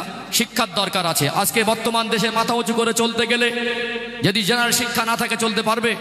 আপনি যদি ইসলামের প্রতি অনেক ভালোবাসা, ভালো জিনিস আপনার সন্তানকে যে জমিন থেকে ইসলাম প্রচার আমার নবী শুরু করেছিলেন, সেই সৌদি আরবে যদি 5 বছর বয়সে পাঠিয়ে দেন, 30 বছর থেকে যদি পড়াশোনা করে এখানে 35 বছর বয়সে বাড়ি আসে, সে যদি মাতৃভাষায় কথাটা বলতে না পারে, তার কওমের কাছে দিন বোঝাতে পারবে? দিন বোঝাতে পারবে না। অর্থাৎ আমি চাই এদেশ আমাদের, এদেশে মাথা উঁচু করে বাঁচতে গেলে এই দেশের আমার একটা ভাই সে যদি রাষ্ট্রপতি হয় তারও শিক্ষা দরকার আছে না নেই? সে যদি এই দেশের অর্থমন্ত্রী হয়, এই দেশের মাস্টার হয়, ইঞ্জিনিয়ার হয়, ডক্টর হয়, শিক্ষার দরকার আছে না নেই? শিক্ষার বিরুদ্ধে ইসলামও নয়, শিক্ষার বিরুদ্ধে আমিও নয়, বরং নবী আমার সোনার জবানে বললেন উতলুবুল ইলমা মিনাল মাহাদি ইলাল লাহাদ। একটা মানুষের শিক্ষার সময় হলো মায়ের দোলনা থেকে নিয়ে মরণ আগ পর্যন্ত। এত মহান কথা আর কে বলবে? সম্মানিত ভাইরা, অর্থাৎ আমি শিক্ষার বিরুদ্ধে বলছি না, ইসলামও শিক্ষার বিরুদ্ধে নয়। অবশ্যই শিক্ষা দরকার আছে, তবে জেনারেল শিক্ষার পাশাপাশি আপনার সন্তানকে আদর্শিকভাবে ইসলামের শিক্ষায় শিক্ষিত করতে হবে। হাট্টিমাটিম যদি মুখস্থ হয়, 4টে কলেমা কেন মুখস্থ নেই? আতা গাছে তোতা পাখিটা মুখস্থ করার দরকার আছে। ইংরাজি যদি দেখতে পারে, লিখতে পারে, পড়তে পারে, বাংলা যদি দেখে দেখে লিখতে পারে, পড়তে পারে, বলতে পারে, বাংলা যদি পড়াতে পারে, আপনার সন্তানকে ইংরাজি শেখালেন, বাংলা শেখালেন, নামতা শেখালেন, মাস্টার অঙ্কে কাঁচা ছিল আলাদা মাস্টার ধরলেন, ইংরাজিতে কাঁচা ছিল, সপ্তাহে 3 দিন 4 দিন পড়িয়ে 1000 টাকা করে দিলেন। আপনার সেই সন্তানকে যদি 60-70 বছর মাথা উঁচু করে বাঁচতে গিয়ে যদি আপনার সন্তানকে জেনারেল শিক্ষা শিক্ষিত করতে হয়, তাকে জাহান্নামের আগুন থেকে বাঁচাতে গেলে তাকে ইসলামের শিক্ষা শিক্ষিত করা দরকার আছে না নেই? আছে না? আপনার গ্রামে আজকে অনেক সোনার মানিক যুবক আছে, এরা যদি 4টে কলেমা না জানে, এরা যদি কোরআন শরীফ শুদ্ধ করে পড়তে না জানে, এরা যদি জানাজা কিভাবে পড়তে হয় না জানে, এরা যদি আজকে দিনে বর্তমান সময় দরুদ শরীফ, দোয়া মাসুরা, দোয়া কুনুত, দোয়া সানা না জানে, নামাজ কিভাবে পড়তে হয় না জানে, এ দোষ কাকে দেবেন? জলসা কমিটির আর বক্তার? কিছু মানুষ তো সুযোগ খোঁজে। অর্থাৎ এ দায়িত্ব আল্লাহ দিয়েছেন বাবার আর মার উপরে। কার উপরে? বাবার আর মার উপরে। অর্থাৎ আপনি দাদু, সমাজের যারা গার্জেন, 5 বছর বয়স না হলেও তো আমরা আমাদের বাচ্চাকে স্কুলে ভর্তি করি না। 2 বছর 2.5 বছরে কথা বলা শিখলে কোলে বসিয়ে 10 মিনিট যদি সূরা ফাতিহাটা পড়াতেন, 1 মাস সময় লাগলে মুখস্থ হতো না? জানাজার নামাজের নিয়তটা পড়াতেন, মুখস্থ হতো না? লজেন্স, চকলেট, ক্যাডবেরি, আইসক্রিম হাতে নিয়ে আসেন, খাবার নিয়ে আসেন, দাদু ভাই বলে পোতাটা জড়িয়ে ধরে ঠোঁটে মুখে চুমা খায়। আপনি বলতে পারতেন, দাদু ভাই একবার আমি দোয়া কুনুতটা পড়ছি, আমার সঙ্গে তুমি একবার পড়ো তো। 1 মাস পড়ালে মুখস্থ হতো না?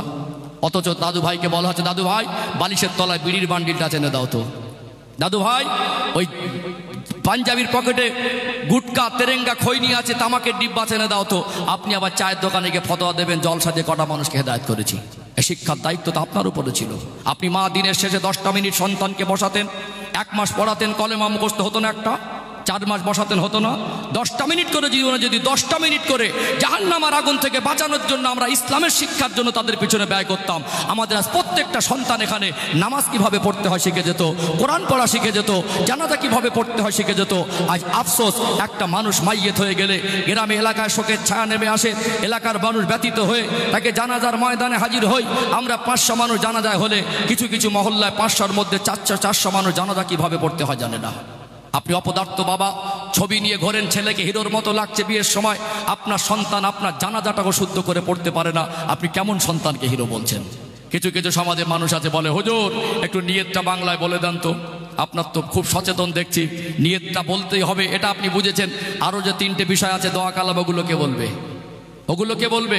অর্থাৎ সম্মানিত ভাইরা, এখানে যদি প্রত্যেকটা গার্জেন সন্তানকে যদি নামাজ শেখানোর দায়িত্ব না নেয়, সন্তানকে যদি প্রত্যেকটা গার্জেন এখানে যদি তাদেরকে শরিয়াতের শিক্ষা দেওয়ার দায়িত্ব না নেয়, বছরে একবার জলসা দিয়ে হুজুর এনে কুঁচে দিয়ে সমাজ পরিবর্তন হবে না। এ দায়িত্ব বাবা মাকে নিতে হবে। একদিকে যেমন শিক্ষার দিকে খেয়াল রাখতে হবে, ঠিক তার প্র্যাকটিক্যালে তাকে আদর্শিক মানুষ হিসেবে গড়ে তুলতে হবে। এটা আপনার দায়িত্ব।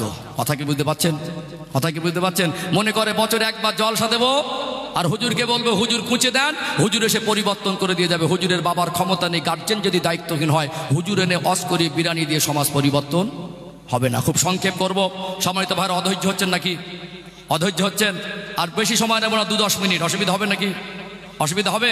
এখানে একটু ক্লিয়ার করে দেয়, সম্মানিত ভাইরা বুঝতে পারবেন। আচ্ছা ঠিক আছে, আমার আন্দাজ আছে ওরকম। হ্যাঁ, কারো ধৈর্য যাতে না হারায় ইনশাল্লাহ আমি দেখবো, কারণ কষ্ট দেওয়া নয়, যে কত কথা বলবো ইনশাল্লাহ ওইটুকু যথেষ্ট। সম্মানিত ভাইরা, তাহলে এখান থেকে আমরা প্রতিজ্ঞাবদ্ধ হব, আমাদের ছেলে হোক আর মেয়ে হোক, ছোট থেকে তাদেরকে নামাজ শিক্ষা, শরিয়াতের শিক্ষা দেব। আপনি বলুন, বিনা অজুতে নামাজ পড়েন? বিনা অজুতে নামাজ পড়লে নামাজ হবে? এইটুকু আমরা সবাই জানি, কিন্তু সূরা ফাতিহা ছাড়া যে নামাজ হবে না, হবে কি? যদি জোহরের নামাজ পড়তে যান 4 রাকাত, 5টা সূরা আপনাকে জানতেই হবে। কটা? সূরা ফাতিহা আর 4টে। প্রত্যেক রাকাতে সুন্নাত নামাজে 1টা করে সূরা লাগবে না? ফজরের নামাজ পড়তে যাবেন, 2 রাকাত যদি পড়েন সুন্নাত নামাজ, প্রত্যেক রাকাতে সূরা ফাতিহার পর 1টি সূরা। 3টে সূরা যার মুখস্থ নেই, সে ডক্টর হোক, ব্যারিস্টার হোক, হুজুর হোক, হাজি হোক, মস্তান হোক, যেই হোক, ধনী হোক, বিশিষ্ট হোক, মহিলা হোক, পুরুষ হোক, যার 3টে সূরা মুখস্থ নেই, তার জীবনের কোনো দিনের এক ওয়াক্তের 1 রাকাত নামাজ শুদ্ধ হয়নি। তাহলে এটা কার ব্যর্থতা? হুজুরের বক্তারা, জলসা কমিটির নাকি? ঠেলে দিতে পারলে বাঁচি। আসলে সমাজ পরিবর্তন হয় না, এর জন্য আমরা বক্তাকে আর জলসা কমিটিকে দায়ী করি। এ দায়িত্ব বাবা, আপনার সন্তান নামাজ জানে না, আপনার সন্তান কলেমা জানে না, আপনার সন্তান গোসলের ফরজ হুজুর ফরজ জানে না, আপনার সন্তান জানাজা কিভাবে পড়তে হয় জানে না, এ দোষ তো বক্তা আর জলসা কমিটির নয়, এ দোষ তো 100% বাবার আর মার। কথা বুঝতে পারছেন না? এগুলো আপনাদের শেখানোর দায়িত্ব ছিল, আপনারা শেখাবেন না। আর হুজুর এনে বলবেন হুজুর একটু কুঁচে পড়ে ওয়াজ করেন, হুজুর ভালো করে দেবে। আসলে কেটে গেছে, এক জায়গায় মলম লাগাচ্ছি, আর এক জায়গায় বাবা মার থেকে সন্তান ভালো মানুষ হবে, দায়িত্ব বাবা মার নামাজ শেখানোর, আমরা ঠেলে দেবো হুজুরের ঘাড়ে। একটা উদাহরণ দেই, ধৈর্য হারাচ্ছেন নাকি? একটা উদাহরণ দেই। মাঝে মাঝে দেখে ছোট বাচ্চা খুব চালাক, এখন খেলা করতে গিয়ে হাত ভেঙে গেছে, ডান হাত। এখন ডক্টরখানা নিয়ে গেছে, হাড় ভাঙা কেস, মানে টানাটানি হবে, বুঝতে পেরেছেন? এখন ডক্টরের চেম্বারে বাবা আর মা গেছে, ডক্টরবাবু বললেন বাবা আর মা সামনে টানাটানি করলে একটু মায়া লাগবে, তো কিছুক্ষণের জন্য ওনাকে একটু বাইরের বসতে বলেন। আর যে দুটো লোক পাশে আছে ডক্টরবাবুর অ্যাসিস্ট্যান্ট, সেই রকম ফিগার। এখন ওর ছেলেটা তো খুব চালাক, এখন দেখছে ডক্টরবাবু সেরকম ফিগার আর সঙ্গে যে দুটো লোক আছে সেরকম ফিগার, বলছে পাশ থেকে দুজন ইশারা করে ভালো করে ধরো। ও তো চালাক ছেলে, তো যেভাবে দুজনে ধরেছে ও এমনি ভয়ে ঘাবড়ে গেছে। এখন ভাঙা ডান হাত, ডক্টরবাবু তো জানে না কোন হাতটা, ও ফার্স্ট টাইম ধরে একটা টান মেরে বলছে কচি ব্যথা আছে। ও দেখছে আমার এই ভালো হাতে যদি টানাটানি করে, তো খারাপ হাত ধরলে আমার অবস্থা কি হবে।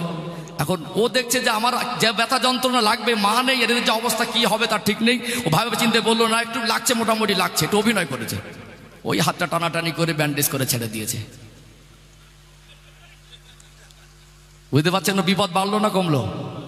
বাড়লো না কমলো? তাহলে এই হাতটা দিয়ে অন্তত খেতে পারতো, পেশাব পায়খানা করাবার পরিষ্কার পরিচ্ছন্ন কাজ লাগাতে পারতো। ঠিক আমাদের এরকম একটা অবস্থা চলছে। যেখান থেকে পরিবর্তন হবে সেই রাস্তা আমরা দায়িত্বহীন হয়ে পড়ে বছরে একবার জলসা দেবো, হুজুর পরিবর্তন করে দাও। সমাজে কিছু পণ্ডিত আছে মহাজ্ঞানী, তারা বলবে জলসা দিয়ে কটা মানুষকে হেদায়েত করেছিস। কথা বুঝতে পারছেন না? দায়িত্ব আপনার ঘরে, আপনি তাকে বেরিয়ে আনতে পাঠাবেন। মানুষ হিসেবে গড়ে তোলার দায়িত্ব আপনার ঘরে। আপনি তার সামনে গালাগালি দেবেন, তার সামনে অশ্লীল ভাষা ব্যবহার করবেন, তাকে কলেমা শেখানোর বাদ দিয়ে আপনি গালাগালি শেখাচ্ছেন। 4টে কলেমা মুখস্থ নেই, 40টা গালাগালি মুখস্থ। এখন আমাদের ঘরে কিছু যুবকরা গালাগালি দেয়, মনে হবে গালাগালিতে পিএইচডি করেছে। এইবারে হুজুর আনবো, হুজুর ভালো করে দাও। কিছু কিছু বক্তা আছে দেখবেন, যুবকদের বলে যুবক তোমাদের পায়ে জড়িয়ে ধরে বলছে, দুটো পা দিয়ে যুবক জড়িয়ে ধরে বলি কাল থেকে নামাজি হয়। যাকে ওয়াজ করছে নামাজি, ও নামাজ পড়তেই জানে না। কে? বাবা মা শেখায়নি। আচ্ছা, এখানে সব থেকে বড় বক্তাকে রে, কাল থেকে সবাইকে নামাজি করে দেন তো দেখি। এখন আবার নরম বক্তা হচ্ছে না, গরম বক্তা আনছে। সব থেকে গরম বক্তা কেন? 50 লাখ আমি দেবো, এই গ্রামে যত মা বোন বেপর্দা আছে সবাইকে পর্দা নাশনা করে দেন তো দেখি। পারবে? পারবে? যতই ওয়াজ করে যাক পারবে না। আসলে সেই ভেঙে গেছে এক হাত আর ব্যান্ডেজ করছি আর এক হাত। বাবা মা যদি দায়িত্বশীল না হয়, স্বামী যদি দায়িত্বশীল না হয়, একটা মা তার জীবনে পর্দা বাস্তবায়ন হবে না। বাবা মা যদি দায়িত্ব সহকারে সন্তানকে নামাজ শেখানোর দায়িত্ব না নেয়, তাহলে শুধু ওয়াজ করিয়ে 365 দিন জলসা দিয়ে দামি চালের বিরিয়ানি করেও সমাজ পরিবর্তন হবে না। চলুন লাস্ট পয়েন্ট একটু ক্লিয়ার করে দেই। ও ভাই জানেরা, সোনার মানিক যুবকেরা, আব্বার মায়েরা, আল্লাহ দয়াময় পবিত্র কালাম কোরআনুল কারীমে বলেন, অকরনা ফি বুয়ুতিকুন্না ওয়ালা তাবাররাজনা তাবাররুজাল জাহিলিয়াতিল উলা। ও দুনিয়ার মেয়েরা, ও দুনিয়ার মহিলারা, জাহিলিয়াতে যুগের মেয়েদের মতো উলঙ্গপনা হয়ে বেহার মতো চলাফেরা করো না। পর্দার বিধানকে আমার আল্লাহ ফরজ করে দিয়েছেন না দেন নাই? এটা সবাই জানে। আল্লাহ আপনাকে মেয়ে সন্তান দিলেন, সন্তানটা আপনার কাছে আমানত। যতদিন না তার বিবাহের বয়স হবে, যতদিন না তাকে বিবাহ দেবেন, এতদিন পর্যন্ত আপনি বাবার মা, এটা আপনার কাছে আমানত। আপনি হালাল টাকা দিয়ে এমন পোশাক কিনে দেবেন না যে পোশাকে পর্দার হক আদায় হয় না। অথচ আজকে সমাজে কিছু মানুষের ডিগ্রি আছে, চাকরি আছে, সমাজে টাকা পয়সা আছে বলে সম্মান আছে, আজকে তার সাবালিকা মেয়েকে, স্ত্রীকে নিয়ে কখনো দীঘায়, কখনো গ্যাংটকে, কখনো দার্জিলিংয়ে, কখনো কাশ্মীরে, আজমিরে গিয়ে ফেসবুকে ছবি ছাড়ছে মাই হ্যাপি ফ্যামিলি। গার্জেন দায়িত্বহীন। 18-20 বছর ধরে সন্তানকে মানুষ করলেন, তাকে যদি পর্দায় অভ্যস্ত না করেন, আপনি মা, আপনার পর্দার ঠিক ঠিকানা নেই। আপনি বাবা, আপনি কোনো দায়িত্বর পর পালন করলেন না। মেয়েটাকে ইচ্ছা মতো পোশাক পরালেন, ওই মেয়েটাকে পোশাকের দিকে কোনো খেয়াল রাখলেন না। ওই মেয়েটা আজকে বেপর্দায় চলছে। তার বাবার মা তাকে পর্দার পোশাক কিনে দেয় না, বাবার মা তাকে পর্দার কথা বলে না, পর্দা অভ্যস্ত করে না। হুজুরের বাবার 14 পুরুষের কি ক্ষমতা আছে ওয়াজ করে ওই মেয়েটাকে পর্দানাশীনা করে দেবে? চলুন আরেকটু ক্লিয়ার হবে, আর এক ধাপ আগে বাড়ি। আজকে বর্তমান সময় আমাদের ঘরের মা বোনেরা সবাই কিন্তু বেয়াদব না, কিছু আদব আছে না নেই?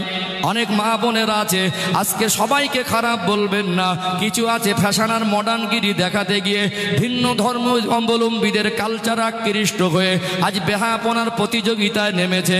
কিন্তু অধিকাংশ আমাদের ঘরের মা বোনেরা, মেয়েরা মোটামুটি পর্দা করে।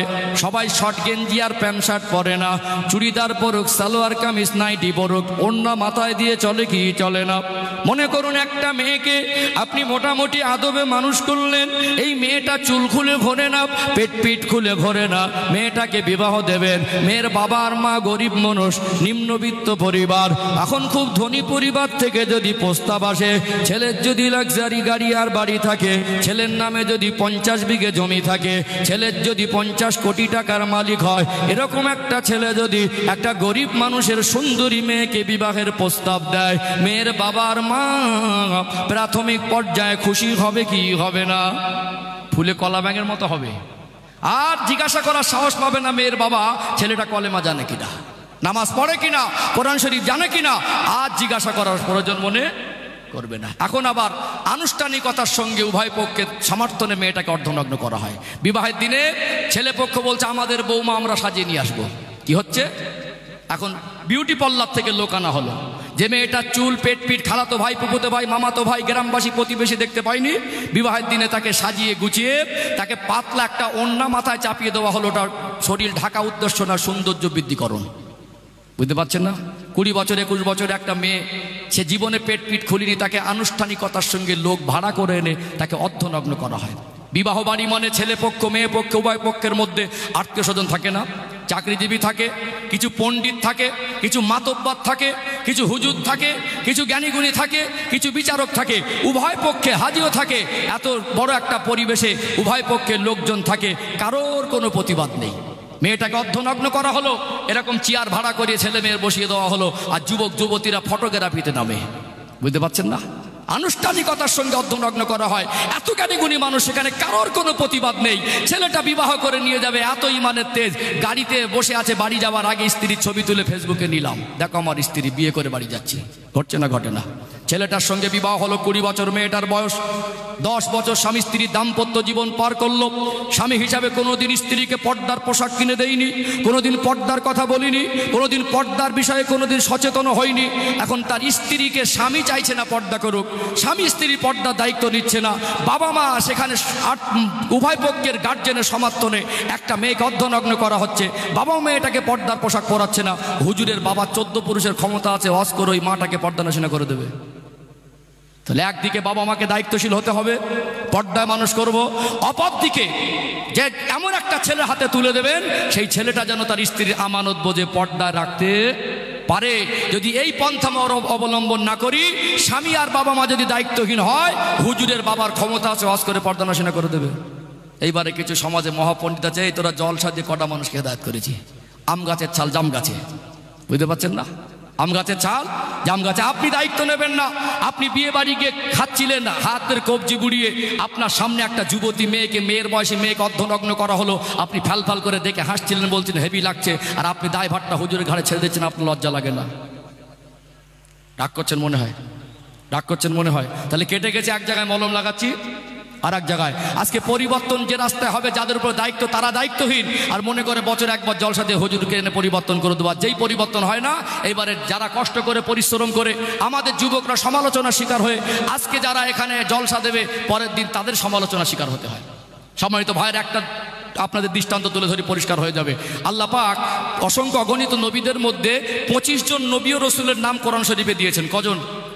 সবাই বলেন কজন? 25 জন। একজন নবীর নাম হলো হযরতে নবী নূহ আলাইহিস সালাম। কি বললাম? 114টি সূরার মধ্যে একটি সূরার নাম হলো সূরাতুন নূহ। একজন নবীর নামকরণে আল্লাহ একটা কমপ্লিট সূরা নাজিল করলেন, এবং অগণিত নবীর মধ্যে আল্লাহ 25 জন নবী রাসূলের নাম দিলেন, তার মধ্যে একজন নবীর নাম নূহ। তাহলে সম্মানিত নবী। আল্লাহ তাকে দীর্ঘ লম্বা হায়াত দিলেন, দিন প্রচার করেছেন, দিনের খেদমত করেছেন 950 বছর। কত বছর? 950 বছর। কম না বেশি? হ্যাঁ খুদান না, অনেক বেশি না? তাহলে আজকে আমি রবিউল ইসলাম এখানে বক্তব্য দিতে বসেছি, আমি অকপটে স্বীকার করতে আমি করি যে আমার থেকে অনেক যোগ্য বক্তা আছে, আমি একেবারে অযোগ্য নগণ্য। বক্তা হতে গেলে যোগ্যতা, তাকওয়া, পড়াশোনা লাগে, আমার ভিতরে পুরো মাইনাস পয়েন্ট। কিন্তু আল্লাহ যাদের নবী করে পাঠান, নবীদেরকে দিন প্রচারের যোগ্যতা সম্পূর্ণ করেই আল্লাহ তাদেরকে দুনিয়ায় প্রেরণ করেন। যতক্ষণ না আল্লাহ তাকে সেই যোগ্যতা দেন, ততক্ষণ আল্লাহ তাকে দিন প্রচার হুকুমও দেন না। যদি বর্তমান দুনিয়ার কোনো মানুষ নবীদের দিন প্রচারের যোগ্যতা নিয়ে প্রশ্ন তোলে, ওর ইমানের 12টা বেজে যাবে। যাবে না? কোনো নবীদেরকে অযোগ্য বলার দুঃসাহস কারোর হবে?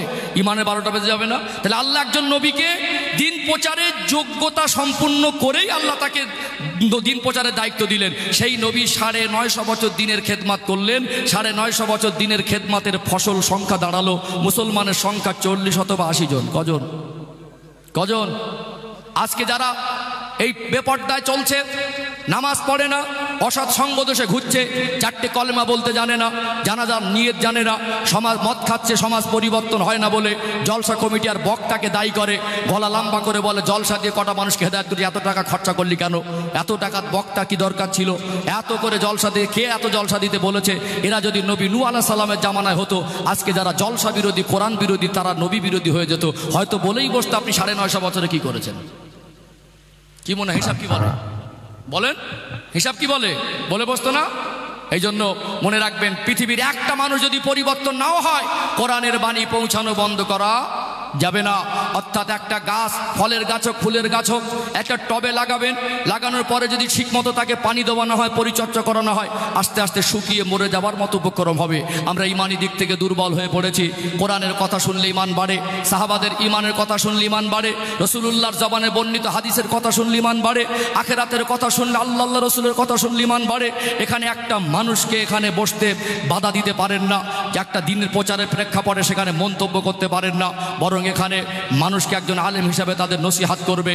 মানুষ এখানে আসবে, তারা কোরআন হাদিসের কথা শুনবে। একটা শুকিয়ে যাওয়া গাছকে একটু মরে যাবার মতো উপক্রম, ওই গাছে যেমন পানি দিলে সতেজ আর সবল হয়, কোরআন হাদিসের বাণী মানুষকে বারবার শোনালে তার ঈমান সতেজ আর সবল হয়। জোরে বলুন সুবহানাল্লাহ। একদম 2 মিনিট 3টে মিনিট বলে সমাপ্ত করব ইনশাআল্লাহ। এটা লাস্ট পয়েন্ট। আলোচনা অসুবিধা হচ্ছে নাকি? কষ্ট পাচ্ছেন? কষ্ট পাচ্ছেন? এটা তাকবীর দেন তো দেখি, নারাই তাকবীর। ভোল্টেজ বেড়ে গেল। হ্যাঁ, একটু হবে। আচ্ছা ঠিক আছে, আরেকটু হালকা, খুব বেশি যাবো না, লিমিট ক্রস করাটা, কারণ লিমিটে চলো ভালো। চলুন লাস্ট পয়েন্ট, সব দিকটা বোঝা যাতে থাকে ইনশা আল্লাহ। সম্মানিত ভাই, এখানে একটা পয়েন্ট বলি আপনাদেরকে।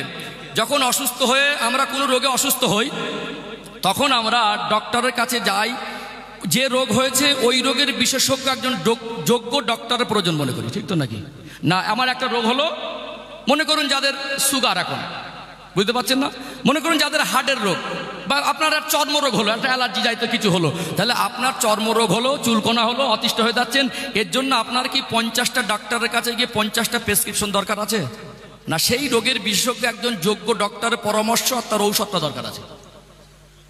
একজন যোগ্য ডক্টরের কাছে গিয়ে সে যদি তার কথা মতো চিকিৎসা নেয় আর সে তার মতো চিকিৎসা করে, তার ভিতরে সুস্থতা আল্লাহ দেবে, সুস্থ করার বাড়ি, তারপর আমাদের চিকিৎসা পদ্ধতি নিতে হয়। তাহলে আমরা শরীর যখন অসুস্থ হয় ডক্টরের কাছে যাই, গিয়ে সেই বিশেষজ্ঞ ডক্টরবাবুর কাছে আমাদের সিচুয়েশনটা গুছিয়ে গুছিয়ে বলি, ডক্টরবাবু একটা প্রেসক্রিপশন দেয়, দিয়ে ঔষধ কিনে ডোজগুলো মেনটেন্যান্স করতে বলে। আমরা পয়সা খরচা করে ফিস দেই, গাড়ি ভাড়া করে তার কাছে যাই, এবং সেখানে যা ঔষধ দিকে সেগুলো কিনে আনি, সেগুলো খুব গুরুত্ব সহকারে ডোজগুলো মেনটেন্যান্স করি, তারপরে গিয়ে ফলাফল পাওয়া যায়। আমরা শরীর সুস্থতার জন্য যে পন্থা অবলম্বন করি, ঈমান আমল সুস্থতার ক্ষেত্রে সেই পন্থা আমরা অবলম্বন করতে পারি না। আজকে দেখুন, শরীর সুস্থতার জন্য একটা ভালো ডক্টর আর তার প্রেসক্রিপশন অনুযায়ী আমলটা আমাদের কাছে বড় মনে হয়, অথচ ঈমান আমল সুস্থতার জন্য আমরা প্রেসক্রিপশন বেশি মনে করি দরকার। 30টা ওয়াজ শুনেছেন মনে বক্তার 30টা প্রেসক্রিপশন, অথচ তিনি যা আমল দিলেন, তিনি যা কথা বলে দিলেন, আপনি সেটাকে একটাও কাজে লাগালেন না। আপনি শুধু একটা চর্ম রোগ নিয়ে পেরেশান হয়ে যাবেন, যার সামনে যাবেন চুলকাবেন, হাত চুলকাচ্ছেন, কা চুলকাচ্ছেন, কি হলো রে ভাই? দোকানে বসে চুলকাচ্ছেন, ঘরে গিয়ে চুলকাচ্ছেন, বাজারে গিয়ে চুলকাচ্ছেন, কুটুম বাড়িতে, বলে ভাই পেরেশান হয়েছে, কোথায় গেলেন? ডাক্তারের কাছে। হ্যাঁ গেছি, প্রেসক্রিপশন দিলেন, আপনি এনে ফি দিয়ে বাড়ি এনে রেখে দিলেন, ঔষধটা কিনলেন না, খেলেন না। আবার একটা ডক্টরে, কি হলো ভাই? আবার চুলকাচ্ছি, সেদিন আরে ভাই কমছে না, আবার চুলকাচ্ছেন, আরে ভাই কি হলো? তাই চুলকে চুলকে আপনি মরে যাবেন, আপনার চুলকোনা কমবে? কি গো, কথা মনে বুঝতে পারছেন না? এটা কি সিস্টেম বলে? অথচ আমরা সুস্থ হওয়ার জন্য যে পন্থা অবলম্বন করি, ঈমান আমল সুস্থতার জন্য সেই পন্থা আমরা অবলম্বন করতে। আমি আমার খুব ক্ষুদ্র জ্ঞানে মনে করি আমি খুবই অযোগ্য একজন মানুষ। হুগলি জেলার মানুষ আমাকে ভালোবাসে। আমি আমার জীবনে শুধু পশ্চিম বাংলা না, বিভিন্ন স্টেটে বিভিন্ন পরিবেশে কথা বলি। আপনারা যারা আমাকে ফলো করা দেখেছেন, আল্লাহ আমাকে কোনো এক মাসের মধ্যে 16 দিন 18 দিন বিমান সফর করায়, একটানা 10 দিন।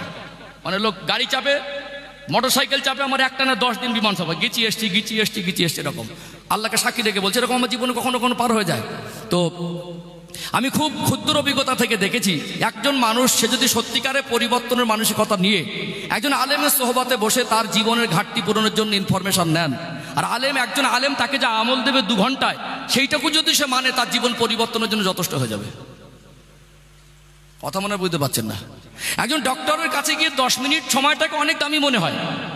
তার কথাগুলো খুব গুরুত্ব দিয়ে শুনি। এগুলো যদি ভুলেও যাই, প্রেসক্রিপশন নিয়ে আবার একটা ডক্টরের কাছে ফোন করি, স্যার এটা কতটা খাবো, বুঝতে পারছি না, বুঝতে পারছেন না? তাহলে আমরা ডক্টরের কথা, ঔষধের লেখার লাইন যেভাবে গুরুত্ব দেই, আমরা আমাদের ঈমান আমল সুস্থতার জন্য আলেমের সোহবতে সেই নিয়েতে বসি না। তারা যে কথাগুলো দেন, ইনফরমেশনগুলো দেন, সেগুলো আমরা আমলের জিন্দগিতে বাস্তবায়নও করি না। আমরা মানবো না, আমরা পরিবর্তন হব না। আপনি আপনার সন্তানকে এখান থেকে ইনফরমেশন দেওয়া হবে, আপনার সন্তানকে নামাজ শেখানোর দায়িত্ব আপনার। আপনি বাবা আপনার, আপনি মা আপনার, পর্দা করাবেন আপনার মেয়েকে বিবাহ আগ পর্যন্ত আপনি বাবা আর মা। এমন একটা ছেলের হাতে তুলে দেবেন, সে পর্দা রাখবে, সে দায়িত্ব আপনার। যিনি স্বামী হবেন, সে পর্দা রাখার দায়িত্ব আপনার। অর্থাৎ এই দায়িত্বগুলো আপনাকে বুঝিয়ে দেওয়ার পরে আপনি আমল করবেন না, দায়ভারটা বক্তার ঘাড়ে ঠেলে দেবেন, এটা কোন বিচার বলে? কথা মনে বুঝতে পারছেন না? এটা কোন বিচার বলে? অর্থাৎ এক জায়গায় মলম লাগাচ্ছি এক জায়গায়, মেজাজ এমন হয়ে গেছে, হুজুর একটু কুঁচে দেন, আমি উঠে কুঁচে দিলাম। এই গ্রামের মনে করুন কিছু মা বোন বেপর্দা, চলো মনে করুন, বোঝাচ্ছি, আপনার খালা হয়, আপনার চাচিমা হয়, আপনার মেয়ে হয়, আপনার স্ত্রী হয়, আপনার বোন হয়, আপনার নাতি হয়। আমি জানি তো, আপনিও জানেন তো, শরিয়াতের খেলাফ কাজ করলে ঠিকানা জাহান্নাম, তার জন্য তো শাস্তি। এখন আমি যারা বক্তা হয় একটু গুছিয়ে গাছিয়ে রসালো কথা বলতে পারে, আমি একটু দাঁত মাত খিচে গুছিয়ে গাছিয়ে বললাম, আমরা দায়ুস, টাটকা দায়ুস, মরে গেলে জাহান্নামে যাবে, কবর আগুন জ্বলবে, একেবারে অবস্থা খারাপ হয়ে যাবে। আপনি পাশ থেকে একটু খিলখিল করে হেসে দিয়ে গুঁজে দিয়ে বলেন, হুজুর হেবি দিচ্ছে। আপনার চাচিকে, আপনার স্ত্রীকে, আপনার মাকে, আপনার বোনকে আমি হুজুর যদি জাহান্নামী বলি, আপনি মোসকে হাসছেন, হুজুর হেবি দিচ্ছে, এতে মনে হয় পরিবর্তন হয়ে যাবে। আমার কথা মনে বুঝতে পারছেন? আপনার সন্তান বেনামাজি, আপনার আফসোস হয় না? আপনি দায়িত্ব পালনে ব্যর্থ হয়েছে, আপনার বিবেক জাগ্রত হয় না, আপনি আজও পর্যন্ত আপনার সন্তানের হক আদায় করছেন না, আপনি সচেতন হন না, আপনার সন্তানকে যেই বেনামাজি হয়ে জাহান্নামের কথা বলবো আপনি পাশ থেকে ঘেঁষে বলেন হুজুর হেবি দিল, এতে সমাজ পরিবর্তন হবে কি করে? দায়িত্ব আপনাকে নিতে হবে। কথা কি বুঝতে পেরেছেন? এই জন্য আমাদের জীবনের প্রত্যেকটা মানুষকে, যারা সন্তান আমরা পেয়েছি, সন্তানের বাবা মা হয়েছি, আমাদের সন্তানকে doctor, master, barrister, engineer, IPS করালেও, আমাদের সন্তান রাষ্ট্রপতি আর মুখ্যমন্ত্রীর প্রধানমন্ত্রী হলেও আমরা আমাদের সন্তানকে ইসলামের শিক্ষা থেকে বঞ্চিত করব না। যদি বাবা মা হিসাবে সন্তানকে স্বচ্ছ সন্তান হিসেবে সমাজে প্রতিষ্ঠিত করতে না পারি, এই সমাজ স্বচ্ছ হবে না। আমার সন্তান, আপনার সন্তান আজকে বর্তমান আধুনিক শিক্ষা আর ইসলামের শিক্ষার মধ্যে আসমান জমিন পার্থক্য। কতটা? ইসলাম এই পথ দেখায়, ইসলামের পথ এটাই, মুসলমান তাকে বলা হয় আত্মসমর্পণ করো। কি করো? মুখে বকবাস করে তুমি মুসলমান হতে পারবে না, লেবাস পরে মুসলমান হতে পারবে না, অভিনয় করে মুসলমান হতে পারবে না। নবী বলছেন মাল্লাম ইয়ারহাম সগীরানা ওয়ালাম ইয়াক্কির কাবীরানা, যে মানুষকে বড়কে সম্মান করলো না, ছোটকে স্নেহ করলো না, ও আমার উম্মত না, ও আমার উম্মত না, ও আমার উম্মত না। আগে তুমি বড়কে সম্মান করো, ছোটকে স্নেহ করো, তবে তুমি মুসলমান আর নবীর উম্মত বলে দাবি করো। কথা বুঝতে পারছেন না? অথচ দুনিয়ার আধুনিক শিক্ষা দেখবেন আজকে বর্তমান সময় হঠাৎ একটু পয়সা হয়ে গেল, এখন টাকা যার সম্মান তার। বুঝতে পারছেন না? এখন হারামখোরের সম্মান বেশি হালালখোর থেকে। মাইন্ড করবেন না, আমি কোনো ব্যক্তি, কোনো এলাকা, কোনো জায়গার নাম আমি উল্লেখ করছি না। আজকে একটা মানুষের যদি তার ব্যাকগ্রাউন্ড খারাপ হয়, সে জেনাখোর হোক, সুদখোর হোক, মদখোর হোক, আল্লাহ যদি পয়সা দেয় তার সম্মান আছে। একজন গরিব মানুষ, সৎ মানুষ, ন্যায় মানুষ, ভ্যান চালে খায়, গাড়ি আর বাড়ি নেই, সমাজের মানুষ তার সম্মান দেয় না। কথা ঠিক বলছি না ভুল বলছি? অথচ ইসলাম আমাদের শিক্ষা দেয় পৃথিবীতে মনুষ্য জাতির জন্য ইসলামিক জীবন ব্যবস্থার মধ্যে নবী বলছেন আফজালুল ইবাদাতে ইবাদাতুস সালাহ, শ্রেষ্ঠ ইবাদত নামাজ। নামাজের ভিতরে শ্রেষ্ঠ শিক্ষাগুলো আছে। পৃথিবীর সেরা ভালো মানুষ গিয়ে দেখবে পৃথিবীর সেরা খারাপ মানুষ হিসেবে আপনার নজরে যদি থাকে, সামনে দাঁড়ালে পিছনে সরিয়ে দেওয়া যাবে না। পৃথিবীর সেরা শিক্ষিত মানুষ, তার পাশে অশিক্ষিত মানুষ দাঁড়ালে সরিয়ে দেওয়া যাবে না। পৃথিবীর সেরা দেখতে সুন্দর মানুষ, অসুন্দর মানুষ তার পাশে গেলেও ধাক্কা মেরে সরানোর অধিকার নেই। ওখানে ভেদাভেদের কোনো জায়গা নেই। শ্রেষ্ঠ ইবাদত নামাজ। নামাজের জন্য যে ঘর নির্মাণ করি, পৃথিবীর মধ্যে উৎকৃষ্ট জায়গা মসজিদ, ওর ভিতরে শ্রেষ্ঠ শিক্ষা আছে না নেই? উঁচু নিচু পার্থক্য নেই, বংশে রক্তের পার্থক্য নেই, কালো ভস্মায় পার্থক্য নেই। অর্থাৎ মানুষ হিসেবে কাঁধে কাঁধ মিলিয়ে চলতে হবে, মানুষ হিসেবে ভেদাভেদ ভুলে ওখানে এক জায়গায় দাঁড়াতে হবে। নামাজ আমাদেরকে শিক্ষা দেয় কি দেয় না? অর্থাৎ এখানে আমাদেরকে নবী বলেছেন বড়কে সম্মান করো, ছোটকে স্নেহ করো, তবে আমার উম্মত বলে দাবি করো। আজকে হঠাৎ দুটো পয়সা হলো, ক্ষমতা হয়ে গেল, শিক্ষিত হয়ে গেল, বাবার বয়সী লোক ভ্যান চালককে বলছে ভ্যানওয়ালা যাবি, কি বলছে, ভ্যানওয়ালা যাবি। বাবার বয়সী লোকটা ছেলের বয়সী ছেলেটাকে বলছে স্যার আপনি কোথায় যাবেন? তাহলে আজকে আধুনিক শিক্ষা, বুঝতে পারছেন না? বাবার বয়সী লোকটাকে বলছে যাবি, আর লোকটা ঘুরিয়ে বলছে স্যার আপনি কোথায় যাবেন? ভ্যান চালক বলে সম্মান নেই। ইসলাম বলছে ভ্যান চালক হলে তুমি পৃথিবীর সেরা ধনী হও, শিক্ষিত হও, ভালো মানুষ হও। ও যদি জুতো সেলাই করে রোজগার করে, আগে তুমি ওকে সম্মান করো, তারপরে মুসলমান বলে দাবি করো। কথা বুঝতে পারছেন না? কথা বুঝতে পারছেন না? অর্থাৎ আপনার সন্তানের ভিতরে যদি ইসলামের শরিয়াতের আদর্শ শিক্ষা থাকে, ন্যায় শিক্ষা থাকে, সততার শিক্ষা থাকে, পবিত্রতার শিক্ষা থাকে, আল্লাহ এবং রসুলের দেখিয়ে দেওয়া পথ যদি তার জীবনে বাস্তবায়ন থাকে, ও যদি কোনোদিন গ্রামে বিচারক হয়তো ঘুষখোর হবে না, ও যদি কোনোদিন শিক্ষামন্ত্রী হয়তো দুর্নীতিবাজ হবে না, ও যদি কোনোদিন দুনিয়ায় একজন নামকরা নেতা হয়তো চিটিংবাজ হবে না। এই জন্য আমরা আমাদের সন্তানকে পারিবারিকভাবে ডক্টর, মাস্টার, ব্যারিস্টার, ইঞ্জিনিয়ার, আমরা আইপিএস, ওসিডিসি করলে আমরা আদর্শিকভাবে তাদের জীবনের পবিত্রতা, স্বচ্ছতার দিকে খেয়াল রাখবো ইনশাআল্লাহ। আমরা যদি দায়িত্ববান না হই, শুধু লেখাপড়া শিখে ডিগ্রি অর্জন করে ভালো মানুষ হওয়া যায় না। আজকে বলুন পৃথিবীতে যারা ঘুষ খাচ্ছে তারা কি খুব গরিব মানুষ? অভাবে খাচ্ছে না স্বভাবে খাচ্ছে?